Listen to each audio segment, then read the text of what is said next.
Recently in Ireland, there was a very serious attack on a man, left him scarred, brutally injured, and this triggered riots. The riots that we saw in Ireland are not unique because we see them all across Europe as there's a wave of migrant crime. And interestingly enough, we get this, I guess you call it a B movie, Citizen Vigilante, going viral about a man who's finally fed up with corrupt judges, police officers, and generally just the crime. So he decides to seek out justice. Now, this film was banned in Germany, or I would say they wouldn't give it a rating because it was encouraging violence against migrants. So Elon Musk on X posted it for free. And now there's rumors, we got to do a second, you got to do a sequel.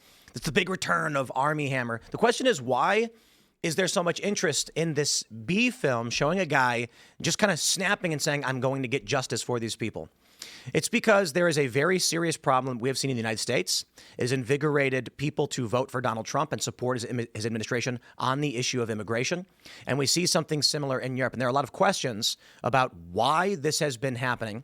And of course, there are a lot of theories.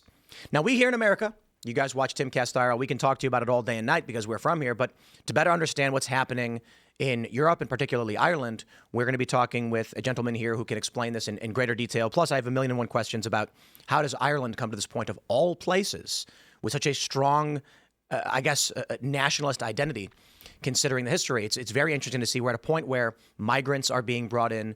We're seeing this crime, and it seems the government isn't doing anything to stop it, but rather encourage it. So on this special episode of Timcast IRL, I hope you guys are enjoying the holiday weekend and having a good time. We're going to get into the nitty-gritty of what's currently happening in Europe and talk about the issues that affects us as well as it pertains to immigration.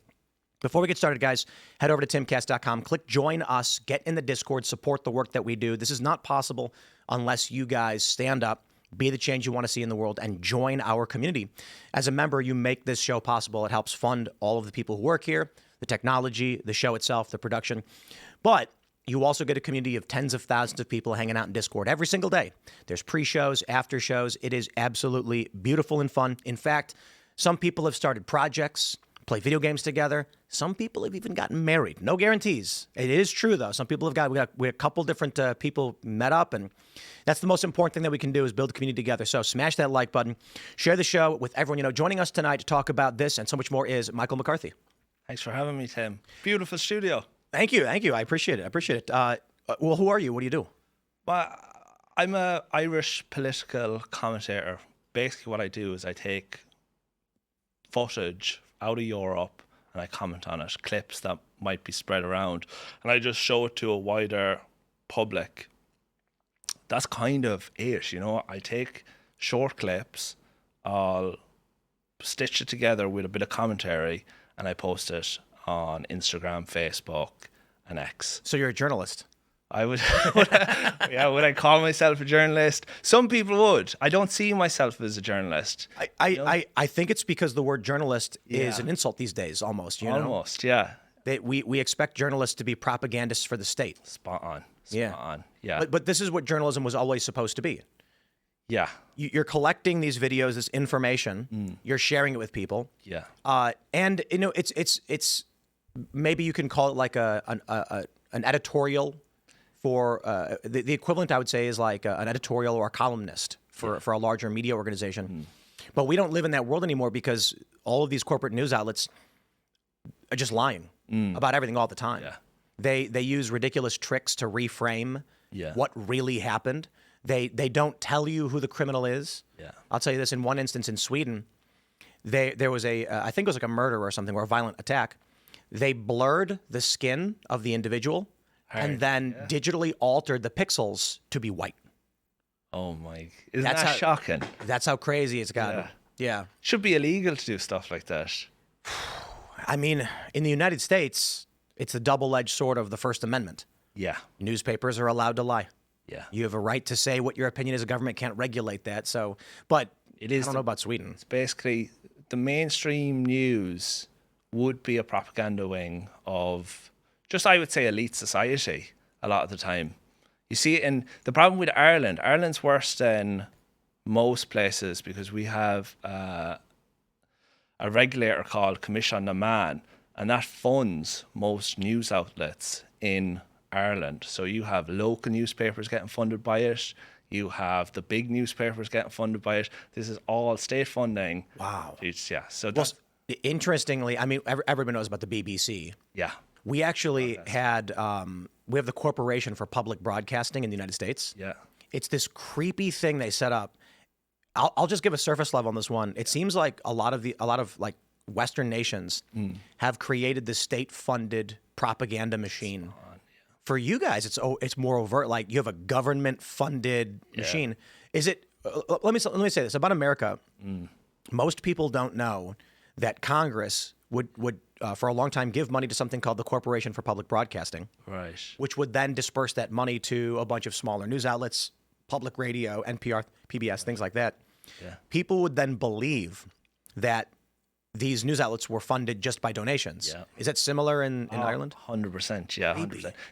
This commission, man, it was set up, I think, in 2023, so it's relatively new, and it has lots of grants, like I think it's the local democracy grants and all this other stuff, where it just literally spreads money out to these local newspapers and big newspapers. So essentially what you have is you have media outlets in Ireland that would be almost afraid to go against the government or the state in case those grants are pulled back Yep. and not given out. Wow. Yeah, and it's I would also assume that the people running these newspapers are ideologically aligned with the government's interests. Yeah, that's the other side of it. Most of these people, I don't know, would you call them the journalist class? You could say they're all one big group. It's like we have Gript who don't take those grants that are outside that. And just last week, this is how bad it is. They're in the press. So they asked politicians a question, and the politicians go, "Oh, I'm not answering questions from Gript." Just outright. What is the Gript? Gript, yeah, GRIPT. So that's how deep it goes. You have politicians, even though they're asked the question, they just won't answer it. They'll refuse to answer it because it's Gript. Well, so I pulled up your Instagram. Of course, you got 1 million followers. Yeah. You've got videos here's one with 15 million views. Yeah.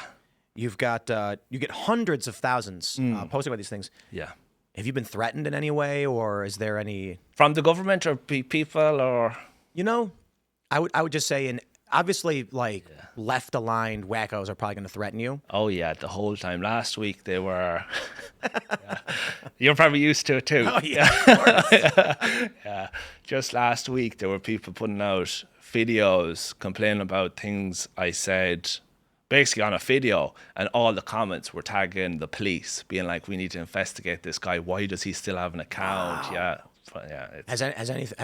Have there been any higher level threats or no? The only time that they might have said something was in our parliament's called the Dáil, and I set up a GoFundMe for the protesters back in April. So people were protesting the rising fuel prices. So set up a GoFundMe, raised 150,000 just to feed protesters around the country and keep this thing going. But the left were angry at that. So a few people, her name's Ruth Coppinger, was in Parliament in the Dáil Éireann saying we need to get this shut down. Do people know who he is? We need to cancel. Yeah, wow. Yeah. It is pretty wild that they don't know who you are. Yeah. Right? They're just, I mean, you're massive platform. I imagine you've got other platforms too. You're getting a ton of views on this stuff. I feel, I go on Instagram and I see your posts all the time. Yeah. And obviously I watch them. And so then the algorithm says, show him more of this or whatever. Yeah. But it's because it's interesting. And I think you're like, you've got a quick wit and you make funny points, but you also highlight a real problem. Yeah. So it's surprising to me that they aren't aware of who you are with a platform this big. Yeah. They're definitely aware anyways, because even Simon Harris, the Taoiseach, I would do a video. So this is they blocked me on some platforms, like these people, and I would have never interacted with them. But what happens is I do a video. Simon Harris, there was a case where a child had scoliosis. His name was Harvey, and he went without treatment for a long time. And our, Deputy Prime Minister basically said, we'll treat him, all that, but he didn't. He ignored the parents. Harvey ended up dying. did a video on it, and what would happen then is that video, everyone would grab the link and spam it at your man who was involved, and they'll end up blocking me because, you know. Oh, interesting. Yeah, so a few. Well, so I have so many questions about Ireland. I think we should we'll start from the beginning. I mean, because we're diving into, clearly right now. I think most people in the United States are aware of this like migrant issue because you had this man brutally attacked. Yeah, beheaded. Yeah. He was beheaded, or no, nearly right? His eyes are. I mean, this is horrifying. Yeah. And this is the interesting thing about this is Belfast. This is Northern Ireland. Yeah. Where are you from? Are you from Galway, the west? So is that Ireland, not Northern Ireland? Ireland. I think it's all Ireland. Exactly. Right? Yeah. But for Americans, I don't think they know where Belfast is. I don't think. But this is what was really interesting to me. Yeah. I went to Belfast maybe like 7 years ago, and what does that do? The big bonfires. Yes. What is that? What is that? It's like bonfire night or something. What do they call that? Yeah, you could say it's the Loyalists. It's the Union. Yes, they kind of just set a big bonfire. It's to set like they do it as it's kind of insane. Yeah, like a 300-foot tall of wood pallets, and they burned it. It's so hot the ground like the asphalt boils. Yeah. I think it's a show of force and strength, you know, for them. But that's what's interesting is I went there and a friend of mine was showing me around. He showed me the Peace Wall, which is what was like separated the Protestants and the Catholics or something like this, and. One side was pro-Palestine, one side's pro-Israel. Oh yeah. And so he made a funny point to me. He said it's interesting how, with the EU, basically you can freely move, you know, between Northern and Ireland and Northern Ireland without issue, even though it's only something like 30 years ago, not even, where you still had violence. Yeah. So I'm seeing all this migrant stuff, and I'm like, how did we get to the point where a nation that was fighting for unity and for sovereignty is now, and I believe it's the party and the faction that were fighting for Irish identity are now the ones inviting in the non-Irish to take the Irish land. Yeah. What happened? Essentially, Sinn Féin. It would be Sinn Féin who are gone completely woke, but they've been woke for a lot of people. If you go to protests now in Ireland, a lot of them will be chanting Sinn Féin are traitors, because Sinn Féin were the nationalist party, you know. And they were, back in the early 1900s, they would have been kind of to the side. They weren't involved in the rising, the 1916 rising, but they were there, and they took it. They took the energy afterwards, and they went with it. So they were nationalists back then, but during, I suppose, the late 1960s, when the troubles in the north happened, they started becoming woke. You know, they looked at the civil rights movement in America, and they started using that same kind of talking points and moral philosophy and brought it into their struggle in the north. And that's where it kind of comes from. And then, like, you go back to 2004, we had a birthright citizenship referendum. So we had birthright citizenship, and the government, what happened, a lot of foreign people were coming in and having children. So the government decided, let's put it to a vote. Do people want this or don't they want it? Oh, wow. 80% voted they don't want it. But even back then, Sinn Féin, which is the nationalist party, voted they wanted to keep it. and you listen to their talks back then, they were talking about anti-racism, they were talking about discrimination. This is before it was even, you know, a thing, I would consider it. They were really left-wing. And people still tie them to, you know, a nationalist movement, but it's far from that. It's the opposite. Yeah, it's Brits out, everyone else in. It's like, is that even? Yeah, it's strange. Were they economically leftist, like communist, Marxist, basically? Socialist? Yeah. Basically. Always have been. Always have been. Yeah, they've all kind of. I don't know. They've all, the main parties now all align economically, basically. They're just a bit ideologically. Are they even ideologically different? I wouldn't even thinking about it. I wouldn't say so. They're very similar in their beliefs. They're both left socially, and they're both kind of center left economically. You know what's really fascinating about your country right now is there's still some, I guess, feigning of Irish nationalism, Yeah. right? Like this is basically what we're talking about. When I went there in Northern Ireland, there was graffiti in Gaelic, I think. Would have been? I'm not. Gaeilge. Is that what it's called? Yeah, yeah, yeah. And I asked my friend, like, I was like, I understand this is probably like Irish language, and he was explaining, like, yeah, it's basically someone graffitied something to the effect of the British out, Ireland for the Irish, something like that. Yeah. And I was just thinking, it's very interesting how you can have people that are going to graffiti that, but at the same time, they're going to be like, oh yeah, but we can bring Somalians, we can bring in, whichever migrants from whatever, and then this country is not actually for the Irish people. It's so paradoxical. It makes no sense to me. Yeah, it's so wrong, because their whole, like, Sinn Féin, I suppose for the longest time have all been about a united Ireland, so get the 6 counties to the north back. But people's opinion on immigration is largely they want it limited. People aren't. It's a minority that are in favour of the amount of immigration that are coming in. So here you have Sinn Féin that are standing there saying, there's no problem, there's no issue with immigration, let them all come in, which goes against the popular opinion, which will divide people about, having a united Ireland. If this is Sinn Féin's opinion, why do you want to support Sinn Féin, Plus, it also makes no sense that why do you want them out?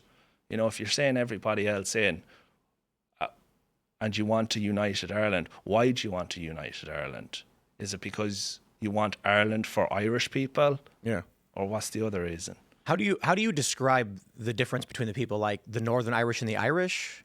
Like, how would, Yeah, I suppose it goes back to the plantations in the 1600s, where you had Scottish Presbyterians brought in by the English. About 100,000 of them were planted in the north. And from that point on, you had a large Protestant community in the north. And over time, they became they're very in favour of having a British Ireland back in, what happened is we used to have the Kingdom of Ireland, which was a part of the British Empire. Then it joined a union in 1801. And from that then, they were happy, the Presbyterians up in the north. Then we got our independence. They felt attacked. They knew that sooner or later we're looking for their 32 counties back. And then, they feel threatened. More aligned with staying part of the United Kingdom and big time, yeah. So there was a video I saw where, with these riots going on, with this brutal attack on this man, someone said, I can't remember how they described it. It was just like, the Irish and the Northern Irish or whatever, they're like cheering for each other. Yeah. And it's weird to see, because they were like, with these big protests, there are people outside of Northern Ireland, in Ireland, that are waving Irish flags and cheering for the Irish in Northern Ireland now, because they all feel attacked in both places by this migrant influx. Yeah. And I'm sitting here thinking, like, you have the Troubles. Did the government say, I know how to end this, let's give them a unified enemy and bring in a bunch of people that everybody will hate? Now they're cheering for each other. Yeah, imagine. Yeah, it would be, a common enemy. It does make sense. No, like, it's interesting, because, like, Sinn Féin, it boggles my mind, because on one stage you have 400 years later, you have still an ethnic divide in the land because 100,000 migrants were planted. Wow. And that speaks to a bigger issue of, can a different ethnic people get on, and can they integrate? This is it right here. Yeah. You have, everybody knows about the Troubles. Yeah. There's music about it. Yeah. There's the song "Zombie" by Cranberries is billions of views, platinum multi times over. Yeah. Even children who weren't alive in the 90s, who are Gen Z born in 2000, they know it. They know the words, and it's so ingrained. This song is that they don't even know what the words are about. Yeah. They just know that you hear the song. It's on all the time. Yeah. And the core of it is 100,000 people were brought in Yeah. of a different culture, Spot on. and it resulted in how many years of 100 years, It was in the 1600s, and hundreds of years of violence. hundreds of years. Yeah, it largely stopped in the 90s with the Good Friday Agreement. Right. That was 1998, right? 1998. Yeah. When I went to Belfast, and you'll have to correct me because I only had a cursory tour of this. Someone showed me like a memorial for some guys, and there's like a painting or something, like a mural on a wall. And he's explained to me the people of Northern Ireland celebrate these men who went to Ireland and massacred civilians, something to that effect. And it was like during the Troubles, they went in and there was an attack, and they killed civilians, they got killed, and it was considered an attack against the oppressors or something like that. Yeah. And then it gets, to this day, they're still celebrating this. The craziest thing about it is, to an American, most of them don't even understand the difference between Northern Ireland and Ireland. Yeah. But when you look, are you familiar with Dearborn, Michigan? I've heard of it. Don't know. So Michigan, of course, is a state. Yeah. There's a massive Muslim enclave. When you go there, a lot of people don't speak English. Yeah. The stores are all in Arabic. Yeah. And you'll get along mostly fine. You'll show up there, but it very, very much is a serious enclave of, I don't even know the population size, but it's very large. There's been issues of female circumcision. It's illegal. Yeah. And there's Sharia patrols. Right. So they're, de facto non-police, but they argue we're only enforcing against our community as we all agree, but we know what this turns into. Yeah. You tell the story of, you bring in 100,000 migrants hundreds of years ago. Yeah. With Donald Trump, with Trump winning with the immigration enforcement, I can only imagine there's a strong possibility, not just with something like Dearborn, but the Somali community in Minnesota, that if you get a MAGA movement that is ascendant, just like you were saying, they felt sooner or later it was going to be them, that they're going to be targeted when Ireland got its independence. If you get a massive right-wing populist movement, and then the right just begins dominating all these elections, these groups are going to start saying, okay, it's time to use force to defend ourselves, or something to that effect. Yeah. I'll give you an example. Zoran Mamdani, I'm sure you've heard of him. Yeah. We just had a ruling at our Supreme Court that temporary protected status is like, we can deport these people now. All right. So Haiti was granted this protected status in 2010 because of the earthquake. Yeah. 16 years later, why do we still give it to them? Yeah. Then we have Syrian refugees because of the civil war. Yeah. That's 2012. That's over. And so our Supreme Court said Trump can deport him if he wants. It's his purview. So the mayor of New York said, effectively, like, we are going to resist the federal government to protect these people in our home. Yeah. But we're getting this all over the country. And maybe it's just in the short term, we don't have to worry about it. Yeah. But when we look to how crazy it got for you guys, I'm worried that look, the people up here, they have lots of kids. Yeah. And what happens is, if you bring in, if you get to that tipping point where the plurality of voters are saying more migrants, the dam has broken. Yeah. Because now every year they're going to bring in more people who agree with them, and you will lose voting power every year you can never get back. No. 10, 20 years later, it's just 80, 90% migrant saying we are a different nation from you. Yeah. You lose your country. It's the problem with democracy, It is... it's a public vote, and if you change the demographics, like if you have a place that is planted with Muslims or Syrians, whichever, they're going to vote for the Syrian who runs. And like that, it speaks to something greater, but everyone's afraid to address it. No one's addressing, right, what happens when demographics change? Yeah. Like, is it in Ireland's best interest to bring in people, hundreds of thousands of people from elsewhere? And like Northern Ireland, the Ulster Presbyterians, they're not so different from our own, Yet look at the consequence. Right. It's actually kind of scary. Yeah. How, again, to an American, there's no functional difference. Yeah. And now course, you tell them that, and they're, Yeah, if but you say that to them, they'll be like, but to us, like, if if someone from Belfast and someone from Dublin were both here at the same time, they'd be like Ireland. Yeah. Americans wouldn't really know. yeah. Now, if you brought in, a Somali who was born in Belfast, Yeah. and a guy from Dublin, they're going to be like, no, Of course. something different here. Yeah, These are different people. Yeah, and even the migrants who come in here and they say they integrate and they assimilate. There was a Somali girl, and she won the Rose of Dublin. So we have a competition. It's like a beauty kind of contest mixed with like how nice you are. It's like it's the Rose of Tralee. It's an odd one. A Somali girl one. A Somali girl won up in Dublin, and everyone, like the media, all that stuff, she's Irish. That's the way it's done. She was on TikTok and she ran a marathon, and she said she was celebrating. She said she's seen her Somali sisters smiling and celebrating her, and she went over. She never lived in Somalia. Yet she feels connected. People pretend as if there isn't a connection beyond, citizenship or where you're born. Why does she feel connected to her Somali sisters more so than her maybe Irish community? It's because she's Somali. Isn't it just so silly in this modern era? Mad. You look at the world. Yeah. Every country, every single one outside of Europe is an ethno-state. Yeah.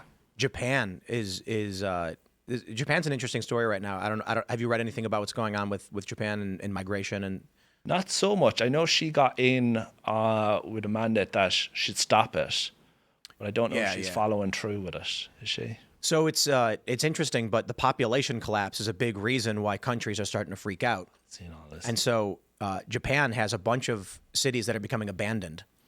There's not enough young people. Yeah. And so what happens is the older generation, they got no problem hanging out. Yeah. Hey, they all like Star Trek: The Next Generation. They remember 1989. I love that show, right? Yeah.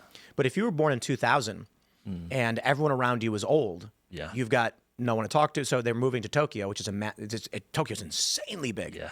So the government now is interesting. Is a lot of these houses, like 5 to 10 bedroom houses, sell for like $50,000 to $60,000 US, which would be $1 million to an American. Yeah. They're trying to entice foreigners to start buying these things up. Right. The interesting point about it, and we can get into that in a second, but the point in this regard is Japan's an ethno-state, and the conflict right now is there are a lot of traditional Japanese saying we do not want even white people, gaijin, coming into our country. Yeah. You look at China. If you're a foreigner, it's all very difficult. Yeah. And then you look at Europe and you look at the United States, and they're like, we're not a real country. Like, what do they say? Anybody could be Irish. Oh, it's terrible.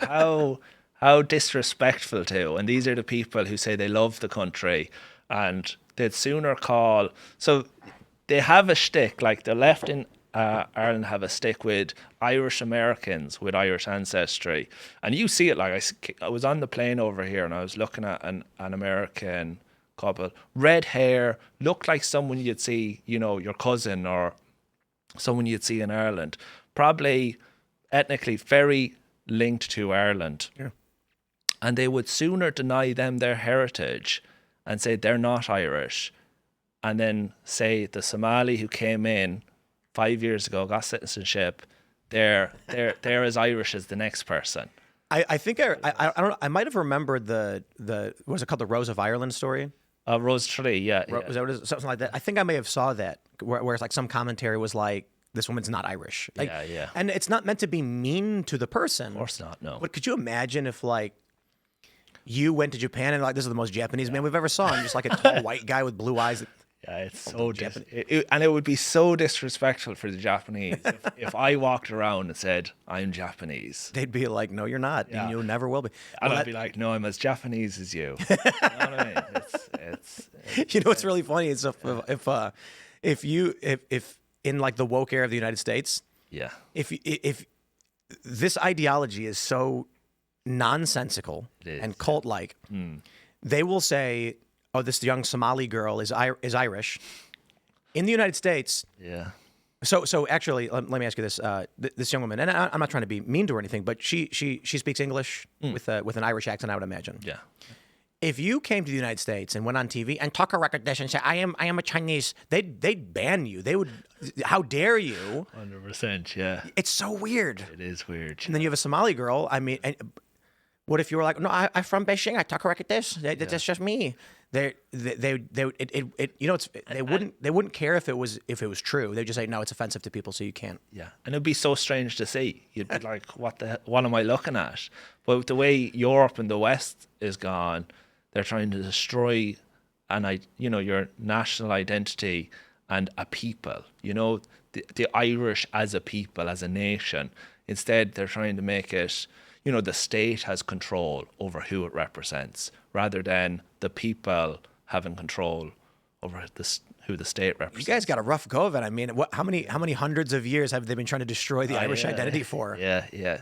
Normans came in the 12th century, so you're talking 800 years.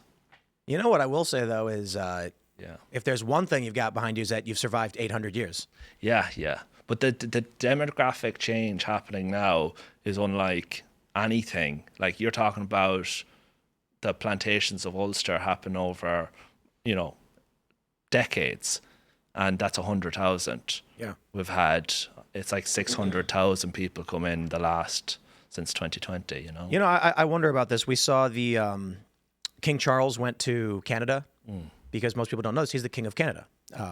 And I think even though the Commonwealth countries all consider they're all, I think, legally distinct sovereign or whatever. Yeah. I believe he's the king of like Australia, New Zealand, and all the same or whatever. And then he did a land acknowledgement. Did you see this? No. Yeah, the King Charles goes to Canada and he's addressing Parliament. He's like, before we begin, I just want to say we are on the unceded territory of the Anishinaabeg people. Which is like the weird thing for a king to say. Yeah. Like, we recognize that this land is an illegal occupation of the. Ridiculous, isn't it? So one of the things that has come up from that is the king is viewed as woke. Yeah. And pro-Islam. And I can't help but wonder if. I hear from people all the time. They say, "Oh, he has no power. He has no authority. He's a figurehead." And I'm like, I don't believe that. No. I don't believe that. A royal family with dedicated and loyal followers and resources simply just gives up their ambitions. And I'm not saying that they control the world or the most powerful in the world, but they're a powerful family with political ambitions. Yeah. And also, they say he has no power, but the king could dissolve Parliament if he wanted to. And they're like, but it'll be a political disaster. And I'm like, yes, but we're dealing with a political disaster in Europe, in the UK. So part of me wonders if all of this is, the British have been trying to effectively. I don't know. I want to be careful on how I describe it, but they don't like the Irish. You know what I mean? Yeah. Is this just another politically aligned? This is how we get rid of them for once and for all. Yeah. No, I wouldn't say so. Like, I actually think England and Ireland now have a great relationship. I know people have past grievances, and there's a lot of anger there. But if we actually break it down, England and Ireland have been, in the last, since, I suppose, the 50s, they've been all right to each other. There's nothing, except, I suppose, with the North. Yeah. But in terms of, a lot of Irish went to London, and they made a lot of money in London, and they brought it home. I know a lot of Irish people that would have had parents or grandparents that would have worked in England and then came home later. So there's a relationship there. Plus, we have, like, I can travel to England, no problem. An English person can come into Ireland. They don't need visa. They don't need any of that stuff. They can just start working if they wanted to. Wow, really? Yeah. Wait, so someone from London can come to Dublin and they get a job? Yeah, no problem. Wow. Yeah, and live there. That's like the European Union stuff, though, isn't it? Like Schengen zone, or it's the Anglo-Irish Agreement. Oh, it's okay. Called. I think it was in the 80s. It was signed, and it just means, like, even they can come here and they can get a hospital appointment, I believe, and all that stuff. Yeah, that's pretty cool. Yeah. So I have a funny story. My my whole life, so I'm a quarter Asian. I'm 20% Korean, 5% Japanese. Yeah. My mom is half. And she said, my dad is German Irish. And she said, I'm German Irish and Korean because my mom's dad was German Irish, and so she's like, so you're German Irish and Korean. Yeah. And then a few years ago, she got a DNA test from like the 23andMe or whatever. Yeah. And then she was like, here, check it out. You're actually Japanese too. Like we didn't know that my mom had some Japanese in her, Yeah. which also has horrifying implications if people know the history of the region. But so They weren't friends. yeah, no, we're not. We're not. And so I was like, oh, look at that. My mom's actually 10% Japanese. And then she shows me the map. If you ever do the DNA test, they show you the bubbles of where you are. And she goes, see, look, you've got the Asian and then you've got the Irish. And she points to London. The circle is over England. All right. And I said, Mom, that's England. And she goes, well, yeah, Ireland, England. And I was like, no, Mom. Yeah. And she's like, well, we're look, Irish. And I said, Mom, that's not Ireland. That's England. Yeah. That's different. And she's like, no, because Ireland is in England. It's the same thing. And I was like, it's not the same thing. And don't tell them that. Yeah, true. So that's how I found out I was actually part British too. Yeah. But I think that I imagine maybe at this point, the way you describe it, everyone gets along. Everyone People gets talk along. about It's still odd. People call Ireland British, which is so strange. And That's exactly what my mom thought. yeah. Just like where's that coming from? Well, it's very different, and It is different. Yeah, we don't like it either because we are our own people. We are our own nation. But yeah, it's just insane. Like it's insane what's happening in Europe. America is much the same. You see a lot of demographic change coming to America too, and it just seems to be Western countries that are facing it. I'm curious because we've obviously entertained a lot of the conspiracy theories.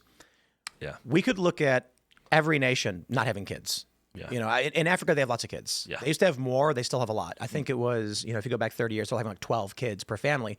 Yeah. Now it's like 5, Yeah. which is still massive. But you look at almost every other nation, even Islamic nations, despite the fact they do have a high birth rate, it's also very low. Japan's gone. Their birth rate is like 0.8. Korea, I think, is like 0.3. Yeah. South Korea is insane. Even China. And so with this low birth rate being so widespread, some people just believe it's a natural tendency due to technology and culture that you don't need to have families anymore. And so people don't. But the other conspiracy is our governments, our elites in the media have intentionally sowed this anti-natalist ideology in people. Don't have kids, you don't have kids, don't have sex, all those things, which has resulted in these crises for which they now can't. There's a couple ways to look at it. One is the conspiracy theory is that the Malthusians, fearing overpopulation in the 70s, sowed this propaganda telling everyone, don't have kids, which created this long-term devastating impact, which is we can't maintain our economic systems without new people. Yeah. So one theory is that they're now scrambling to bring in new workers, and they don't care where they come from. Yeah. However, the other side of the conspiracy is that they intentionally wanted to depopulate so they could intentionally bring in mass migration and homogenize all these nations. Do you see do you see any merit to those? Because I would argue that I see probability in them, but I don't know for sure. Yeah. I always think it's a combination of a lot of things coming together. Everyone always tries to nail it down to one thing. But it is a part of this broader liberal progressive movement. I know with Ireland, Ireland's a good example of how it develops.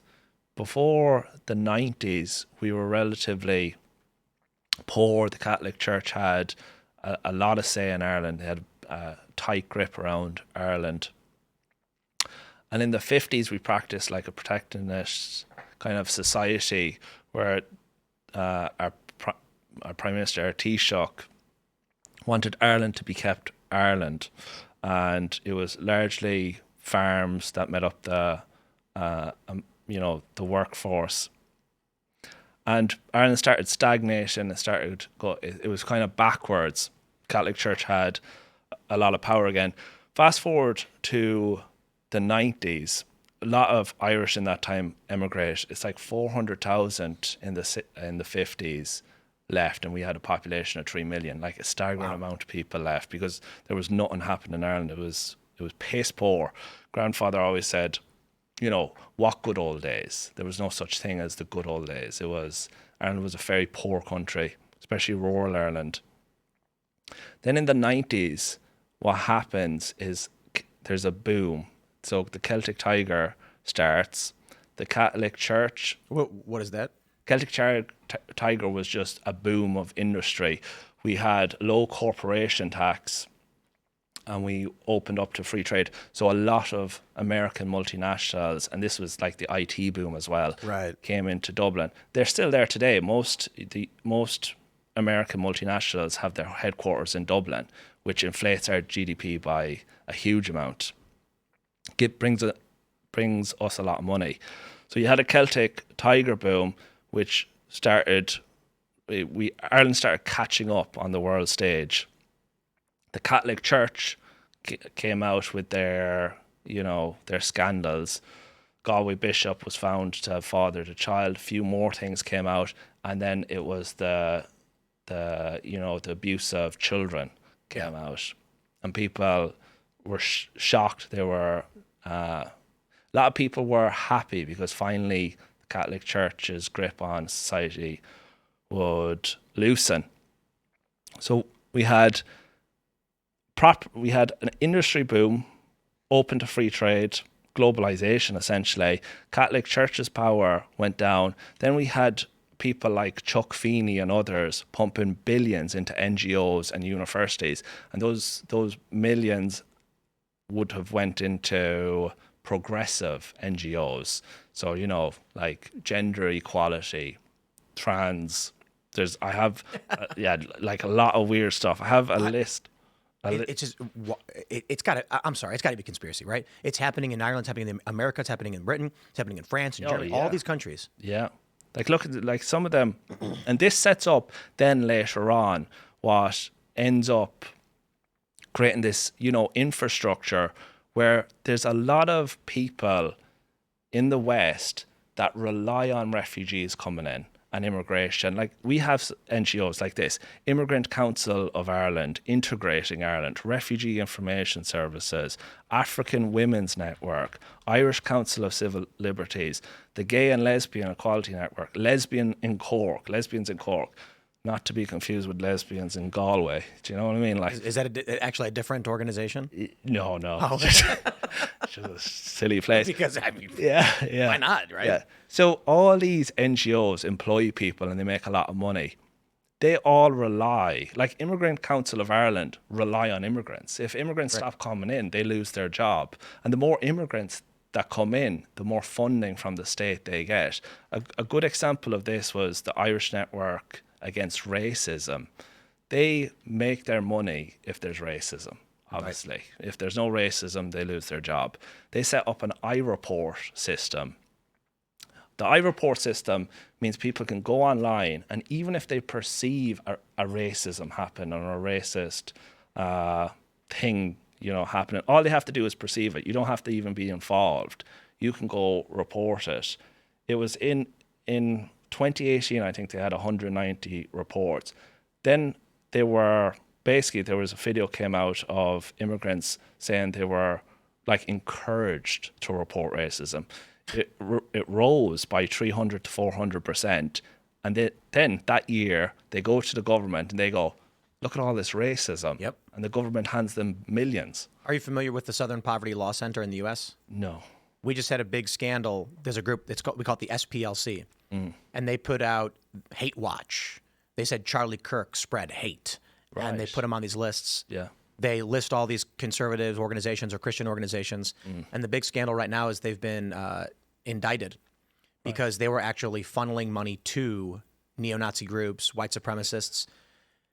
Hey, shocking, look, isn't it? You make money off the racism. You need the racism to keep happening. And I think there was an analysis done in the United States 6 or 7 years ago that we only actually have around 11,000 white supremacists, like overt, flag waving out of 300 and some odd million people. Yeah. Well, how are you going to make money off a problem so small? Yeah. So they, interestingly enough, they've been accused of helping fund some of the biggest rallies or organize or bring people in. Oh. Now they're being criminally charged because our government's calling it fraud. They defrauded the donors. They told the donors, if you give us money, we'll fight this, and then gave money to white supremacists to hold rallies. Yeah. Insane. It's insane, isn't it? So you're creating a system which rewards these things. It's same with the NGOs. We have NGOs on the Mediterranean that bring in refugees. So all refugees just have to set off from the north of Africa in their dinghies. They get us to a certain amount, and then these NGO ship will pick them up and bring them to Europe. But you see, look what word you just used, refugee. Yeah. They're not refugees. They're not. No. Economic migrants. Yeah. If that, I went to Paris in 2018 and interviewed. I would call some of these people victims. And I went to Athens as well. Yeah. And I know there's going to be a lot of people who have a visceral reaction to, no, these people are economic migrants, many of them are criminals, but let me just hear me out. I go to Paris and they have this big inflatable tent, right? It's massive. I don't know if you've ever seen these things they do where to put up a structure to protect from the elements, it's just like plastic and then they pump air and then it inflates and then you can go inside and sit down, it's warm. Yeah. I talked to these guys from sub-Saharan Africa who said they were tricked. They said in their home countries, they were told that France has a program to welcome them, which is technically true, and that they're in desperate need of workers for low-skilled jobs. Right. And so this guy's telling me, he's like, they lied to us. They told us to come because we were being invited to the country to come and work. Yeah. And it's like, and when we show up, they have nothing for us, and we are cold. Yeah. And we want to go home. And I was, and now that's weird. Yeah. So in essence, it is true that they are trying to bring them in. There are in some 100%. instances Yeah. low-skilled jobs they want them to do. Yeah. But this guy, it was really fascinating. He said, I've never seen snow before. He's like, I'm in a cold place now and it's painful and I don't want to be here and I'd rather be at home. They tricked us into coming. And so they go on this dangerous journey thinking that, France and all the French people are waving flags saying, please help us. Yeah. Some of these people obviously know full well they're coming for exploitation, right? Yeah. They land on a beach and they run in and they try and get past the cops. I think that's most of them. Yeah. When I went to Athens, I found something similar. I talked to one guy who said that he was from Afghanistan, and with the conflict, they're told you can come to Europe because they're happy to bring you in. Right. And then he's like, and then we find out most people are mad at us. Yeah. A lot, and some of these people they're lucid. I guess they're smarter and they speak English to me. They say like, there's a lot of criminals who came from their country too, and this guy was a drug dealer. Right. And so I'm like, well, I was like, you're a criminal, you're a drug dealer. And he was like, I have no choice. He's like, I wasn't a drug dealer at home, but I come here and I'm sleeping on the streets. They give me nothing. Yeah. And the way I find money is I sell drugs to people. And I'm like, would you leave if you could? And I hear from these people too, like, yes, I want to go home. Wow. But I would say, obviously, this is a minority. It's a minority. It is, yeah. Most of the people are happy to exploit and take what they can get. We've got a big thing here in the United States with the Somali community in Minnesota. Yeah. The fraud. I can't believe that our countries are being extracted by, for whatever reason, by powerful elites and these people they bring in. What they'll do is they've been setting up like medical programs or nursing homes or daycares, bill the government millions of dollars, but never actually do anything. Yeah. Then they publicly say, we're sending this money back to Somalia. Yeah, it's shocking. And it's just extraction. Yeah. And how long can we last? And it's so blatant and nothing's done. Do you know what I mean? And I think the root cause or the problem is the moral philosophy of, do we actually have a responsibility to these people? And I don't think we do. I think the refugee program in its entirety should be shut down. I don't think we should be taking refugees from parts of Africa. You can make an argument for setting up centers over there to help them, or maybe change, you don't want to go into regime change, but try steer them in the right direction. But in no way, where's the moral argument for bringing in refugees if that results in even one child getting attacked and raped? I think it completely falls apart. And it's the whole time in England. You look almost every week now, you hear of a report of refugees that came in. They might have been here for a few months and they went out and raped a child. There was a 2-year-old.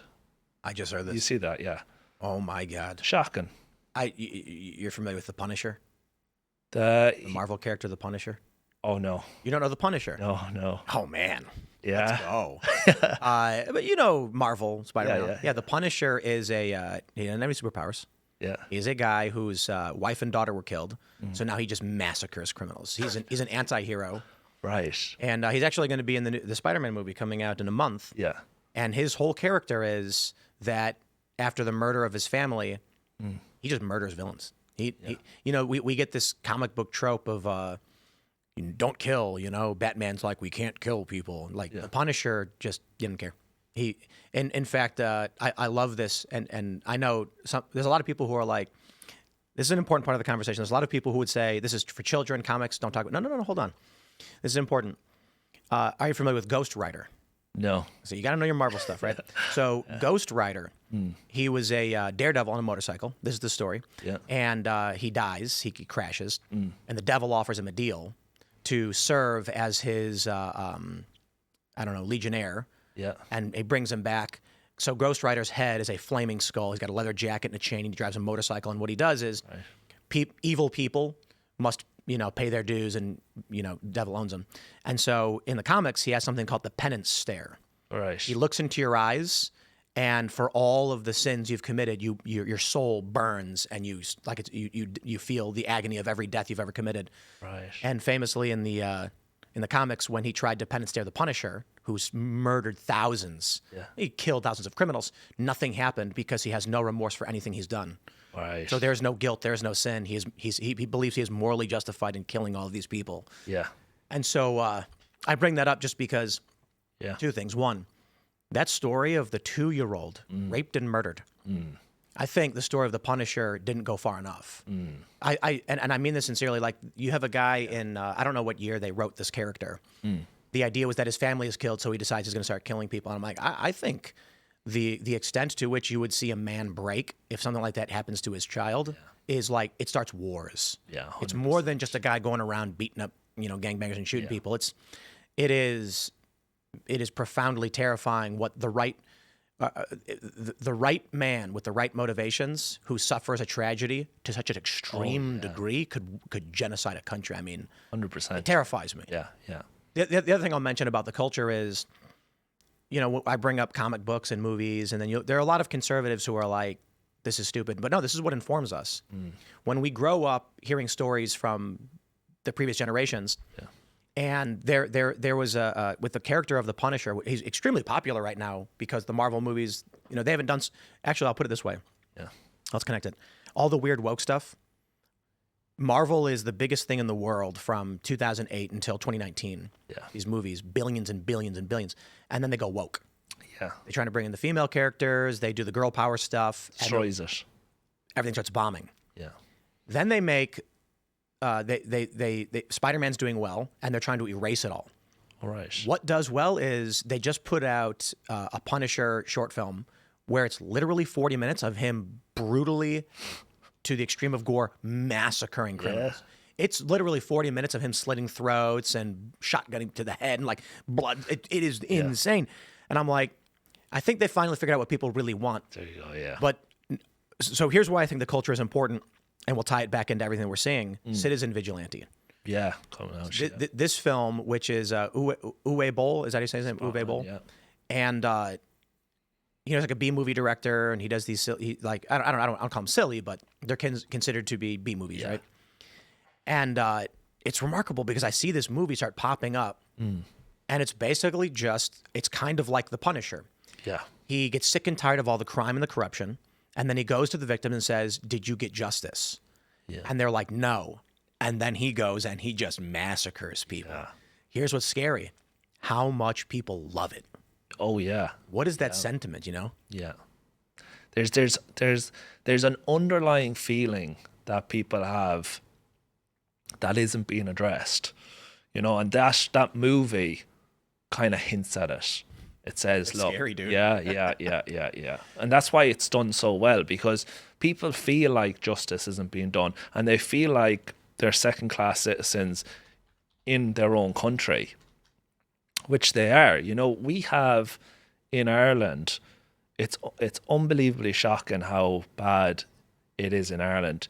There's hotels all across the country that are owned by private contractors, and essentially what the government does is it goes to them and says, we will offer you full occupancy at €99 a head. All you have to do is fill it with foreigners. They do that here too. Yeah. In New York. Yeah. And what's really brutal is Gen Z is struggling right now. Yeah. They can't find meaningful work. Yeah. They can't afford to buy homes or have families. Yeah. At the same time, luxury. There's a luxury hotel in New York City, in a wealthy neighborhood, Yeah. full of like sub-Saharan African migrants, Yeah. and they get PlayStations. They come in, they get a room. Yeah. I mean, these are studio apartments effectively, where you get a bed, you get a TV, cable, internet, you get your own private space, and they got PlayStation and they play video games for free. Yeah.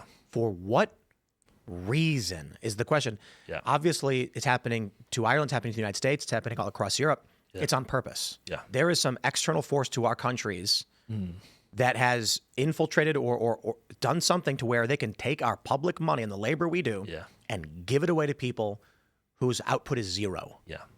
It's totally wrong. They're essentially, like in Ireland, we have obviously a cost of living crisis and a housing crisis, and young people find it hard to afford their first home and start a family. They're essentially, the government is that whatever savings they have, whatever they're trying to save, the government is reaching into their pocket, taking it out, handing it to already wealthy people who own these hotels, and say, just house foreigners there and we'll keep taking money off these people. I was going to ask you why, what's the Irish birth rate? It's low, I'd imagine, right? I think it's 1.7 or 1.9. And you know, the funny thing is, the Irish are famous for having lots of kids. Yeah, That's the joke in the United States. Yeah, my father's has 11. They had 11 children. Yeah. Wait, you said your father? Yeah, no, as in my father, he would have had 11 siblings. Well, 10 Right. siblings. Yes. Yeah. Wow. Yeah. I'd have 45 cousins on one side. Do you have a family or anything?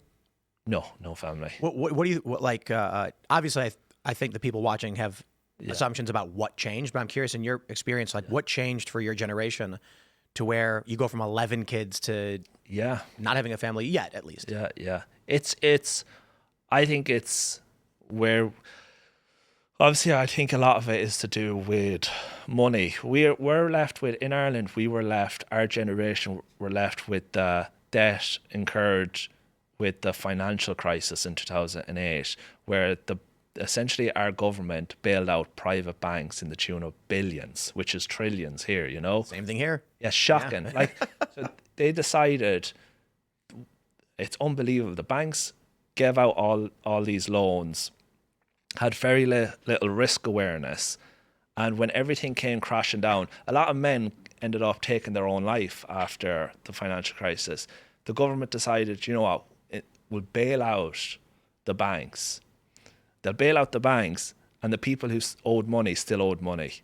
Yep. And then we were left with the debt of that. And then I think over time what happens is they come up with reasons to kind of tax you more. Like the USC was introduced. What is that? It's universal social charge. It was brought. Is how bad it is. It was brought in to pay off the debt of the financial crisis, and you know they said they'll take it away, but they never do. You know, and it's just sitting there now taking money off people. Same with carbon tax and all this other stuff. All that I think is just a means to take more money off people. It's fascinating how much you describe literally happened here as well, and I'm sure happened everywhere else. We had the 2000.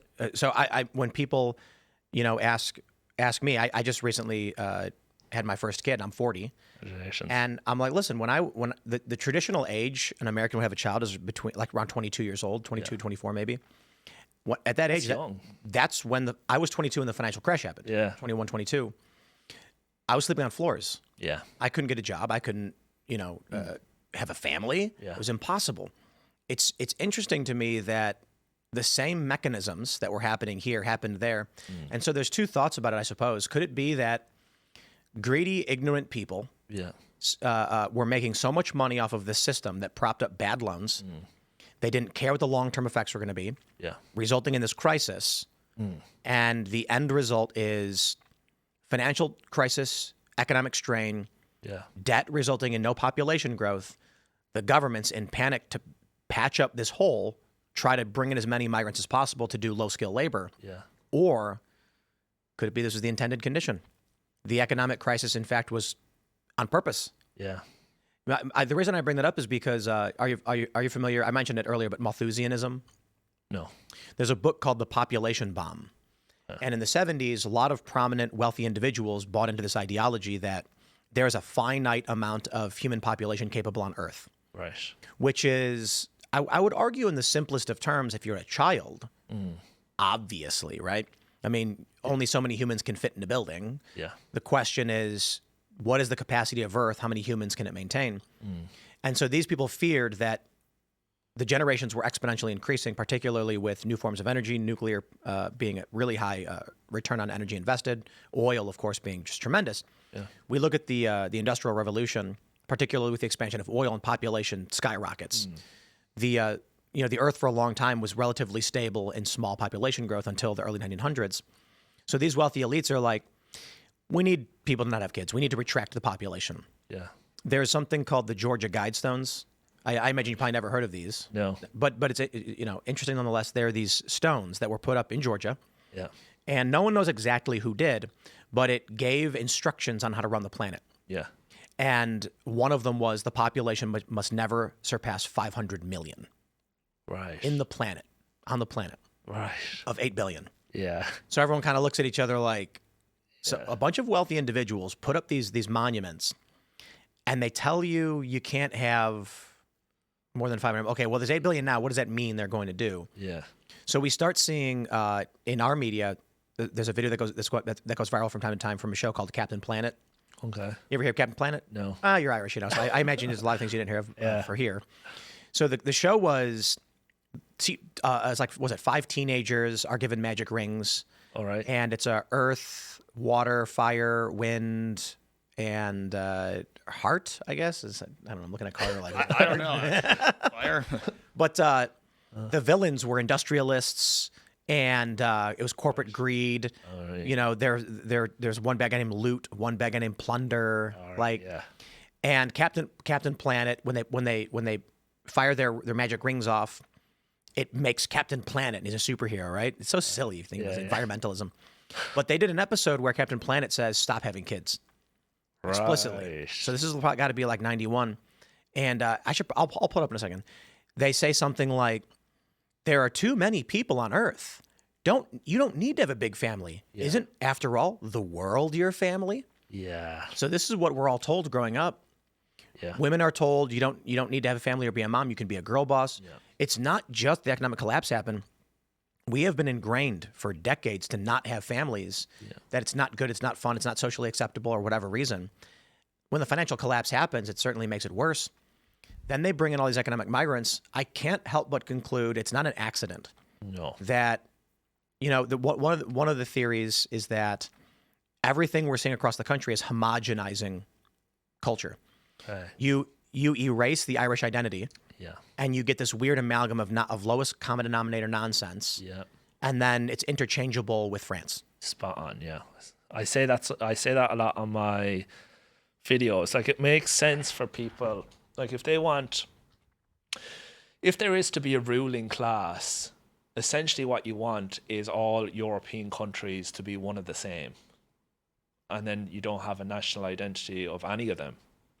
And you can rule over them. I think it's like, as you say, it's a combination of stuff. It's the girl boss attitude. It's also girls going to, like, think about women's lifetime. Like, they go out of school. They obviously are told, get a degree. You spend 4 or 5 years in a degree. You obviously want to use that degree. Yep. You're going to spend another 4 or 5 years in the workforce. That stage, you're 30. Hopefully by then you've found someone and you've been trying to find someone. If not, it might take another few years. You have to get to know someone before marriage. There's not much time left for your window to have children. There was a funny post on Reddit last week where it was a screenshot of a tweet. Yeah. Someone mentioned Anne Hathaway and a couple other female celebrities who are like 38 to 41 having kids. Yeah. And someone responded to the news story saying elderly women should not be having kids. Oh, really? So this was on. That post was on Reddit. Yeah, yeah. And someone, it was called like "Explain the Joke." Is it the subreddit? And someone said, "I don't understand why they're calling someone elderly." Yeah, yeah. The top comment was, women at 35, pregnancies are called geriatric pregnancies Right. because that is a dangerous and late pregnancy for a woman with high risk, a lot of abnormalities. A lot of miscarriages as well. Absolutely. Yeah. And it's women, I think, aren't being adequately informed by our societies that the best age to have a child is probably 22. Yeah. But the fascinating thing is this assumption that a 22-year-old is still a child. Yeah. You are an adult human being. Yeah. You are supposed to be on your own with a family and a house and all of these things. It's like that whole thing. She's 22, you sick freak. It's so wild. Yeah, the fascinating thing too is on the dating apps. Yeah. They find that women message men their own age always. So they look at the scale of age, and it's like a 22-year-old woman will message a 22 or 23-year-old man. Yeah. Men only ever message 22-year-old women. Yeah. And like feminists get upset about this. Yeah. But there's a very obvious reason. A man of any age, up to a certain point, obviously, like, a 50-year-old woman is still going to be talking to a 50-year-old man because the assumption is you're not having family at that age. It's like we're just looking for friends to hang out with. But for men who are seeking romantic partnership, Spot on. a 22-year-old woman can have kids. Yeah. And a man can have kids at any age, and a woman cannot. So the woman is not as interested, and the man is. Feminists get mad about that. It's creepy. Why would a 40-year-old man message a 22-year-old if he wants to have a family? Yeah. I mean, I feel bad for a lot of these guys. I have friends who are in their 40s, and they want to have families, but they can't. Right. Because of the current state of things. I brought this up 7 years ago Yeah. on this show, where I said, in the greater context, what I was discussing was modern feminism has created a circumstance by which women don't want to settle down and have families at the age in which they can do it. And if you are a man trying to find a traditional woman who wants to take care of your house because you can't get them. No. And of course, the left takes it out of context. They attack me for it, say Tim's an incel and all these things. I'm married, I have a kid. Yeah. My issue was when I was in my late 20s, I would have loved to have had a woman who says, you go do the work, you find the resources, I'll find the family. Like I will work my finger to the bone for the family, you work your finger to the bone for the resources for that family. Yeah. But the modern ideology tells women not to do that. Yeah. You're 22, time to go into the workforce and be a girl boss. Yeah. And so most of the women that you will find in a city are going to say, I'm not having kids. I'm not going to have a family. Yeah. I'm independent. I'm on my own. And I think, I would make the argument to the chagrin of the feminists, women would be much happier if they were moms, if they were with their kids, if they're at home. Is it just insane that so many of our of women of our age have been convinced working a 9 to 5 in an office is preferable to being at home with your kids? Shocking, yeah. They're offended by the idea. Yeah. But they police each other as well. You know, you see it so often. A woman will prefer to be at home with her kids and we used to call it making a house a home. Yeah. And women will attack another woman for doing that, for having that choice, saying, you're wasting your life, you should get back into the workforce. You're thinking, why? They kind of they sabotage each other with it. The problem with this is we can talk about it. Like the issue is you can't talk about it, essentially. You can't suggest that a woman you can't suggest a woman might be happier at home because you'll get attacked. You know what I mean? You'll get attacked. But I don't care. Yeah, I know. But why shouldn't you be able to have that conversation? Why is it a thing that you will get attacked by saying that? Yep. It speaks to something. I would rather be on the hunt. I'd rather be working and building. Yeah. And I'm married. I have one kid, and it was late. To be fair, I can eat this one. My wife and I could have had a kid sooner. Yeah. There was, when we were in our when I was in my early 30s, 'cause my wife and I have known each other for decades. Yeah. It was just we thought it would just happen. Yeah. We were like, come on, it's going to happen. And then we got to the point where we were like, okay, let's make sure it happens. Yeah. And for the younger people out there, what that basically means is you go to the doctor, you get the hormone tests, and you're like, We want to make sure we're doing things properly.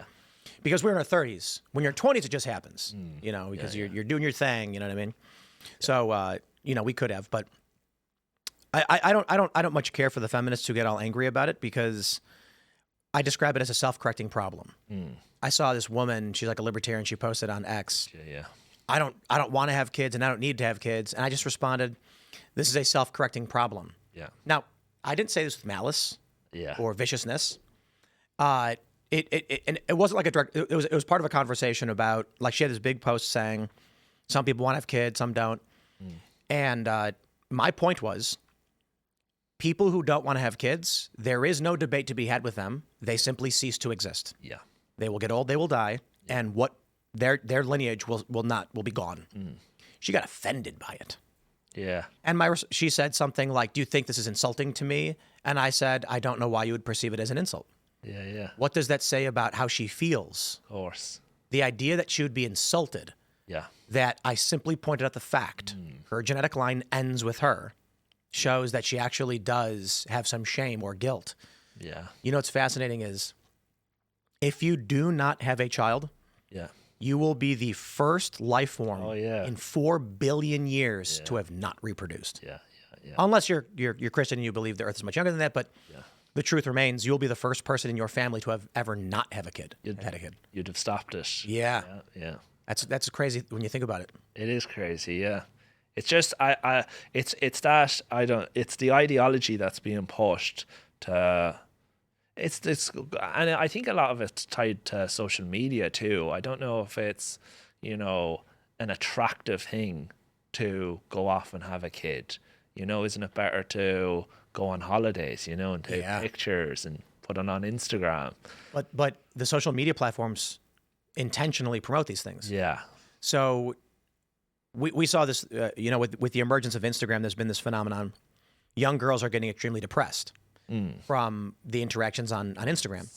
So 16-year-old girl will post a picture of herself. It'll only get 10 likes. She'll delete it right away. Repost another one, hoping to get more likes. And she's attaching her social worth to whether or not the algorithm is showing her to people. So what happens then is, you mentioned this, they police each other. Men are object-oriented, women are subject-oriented, generally speaking.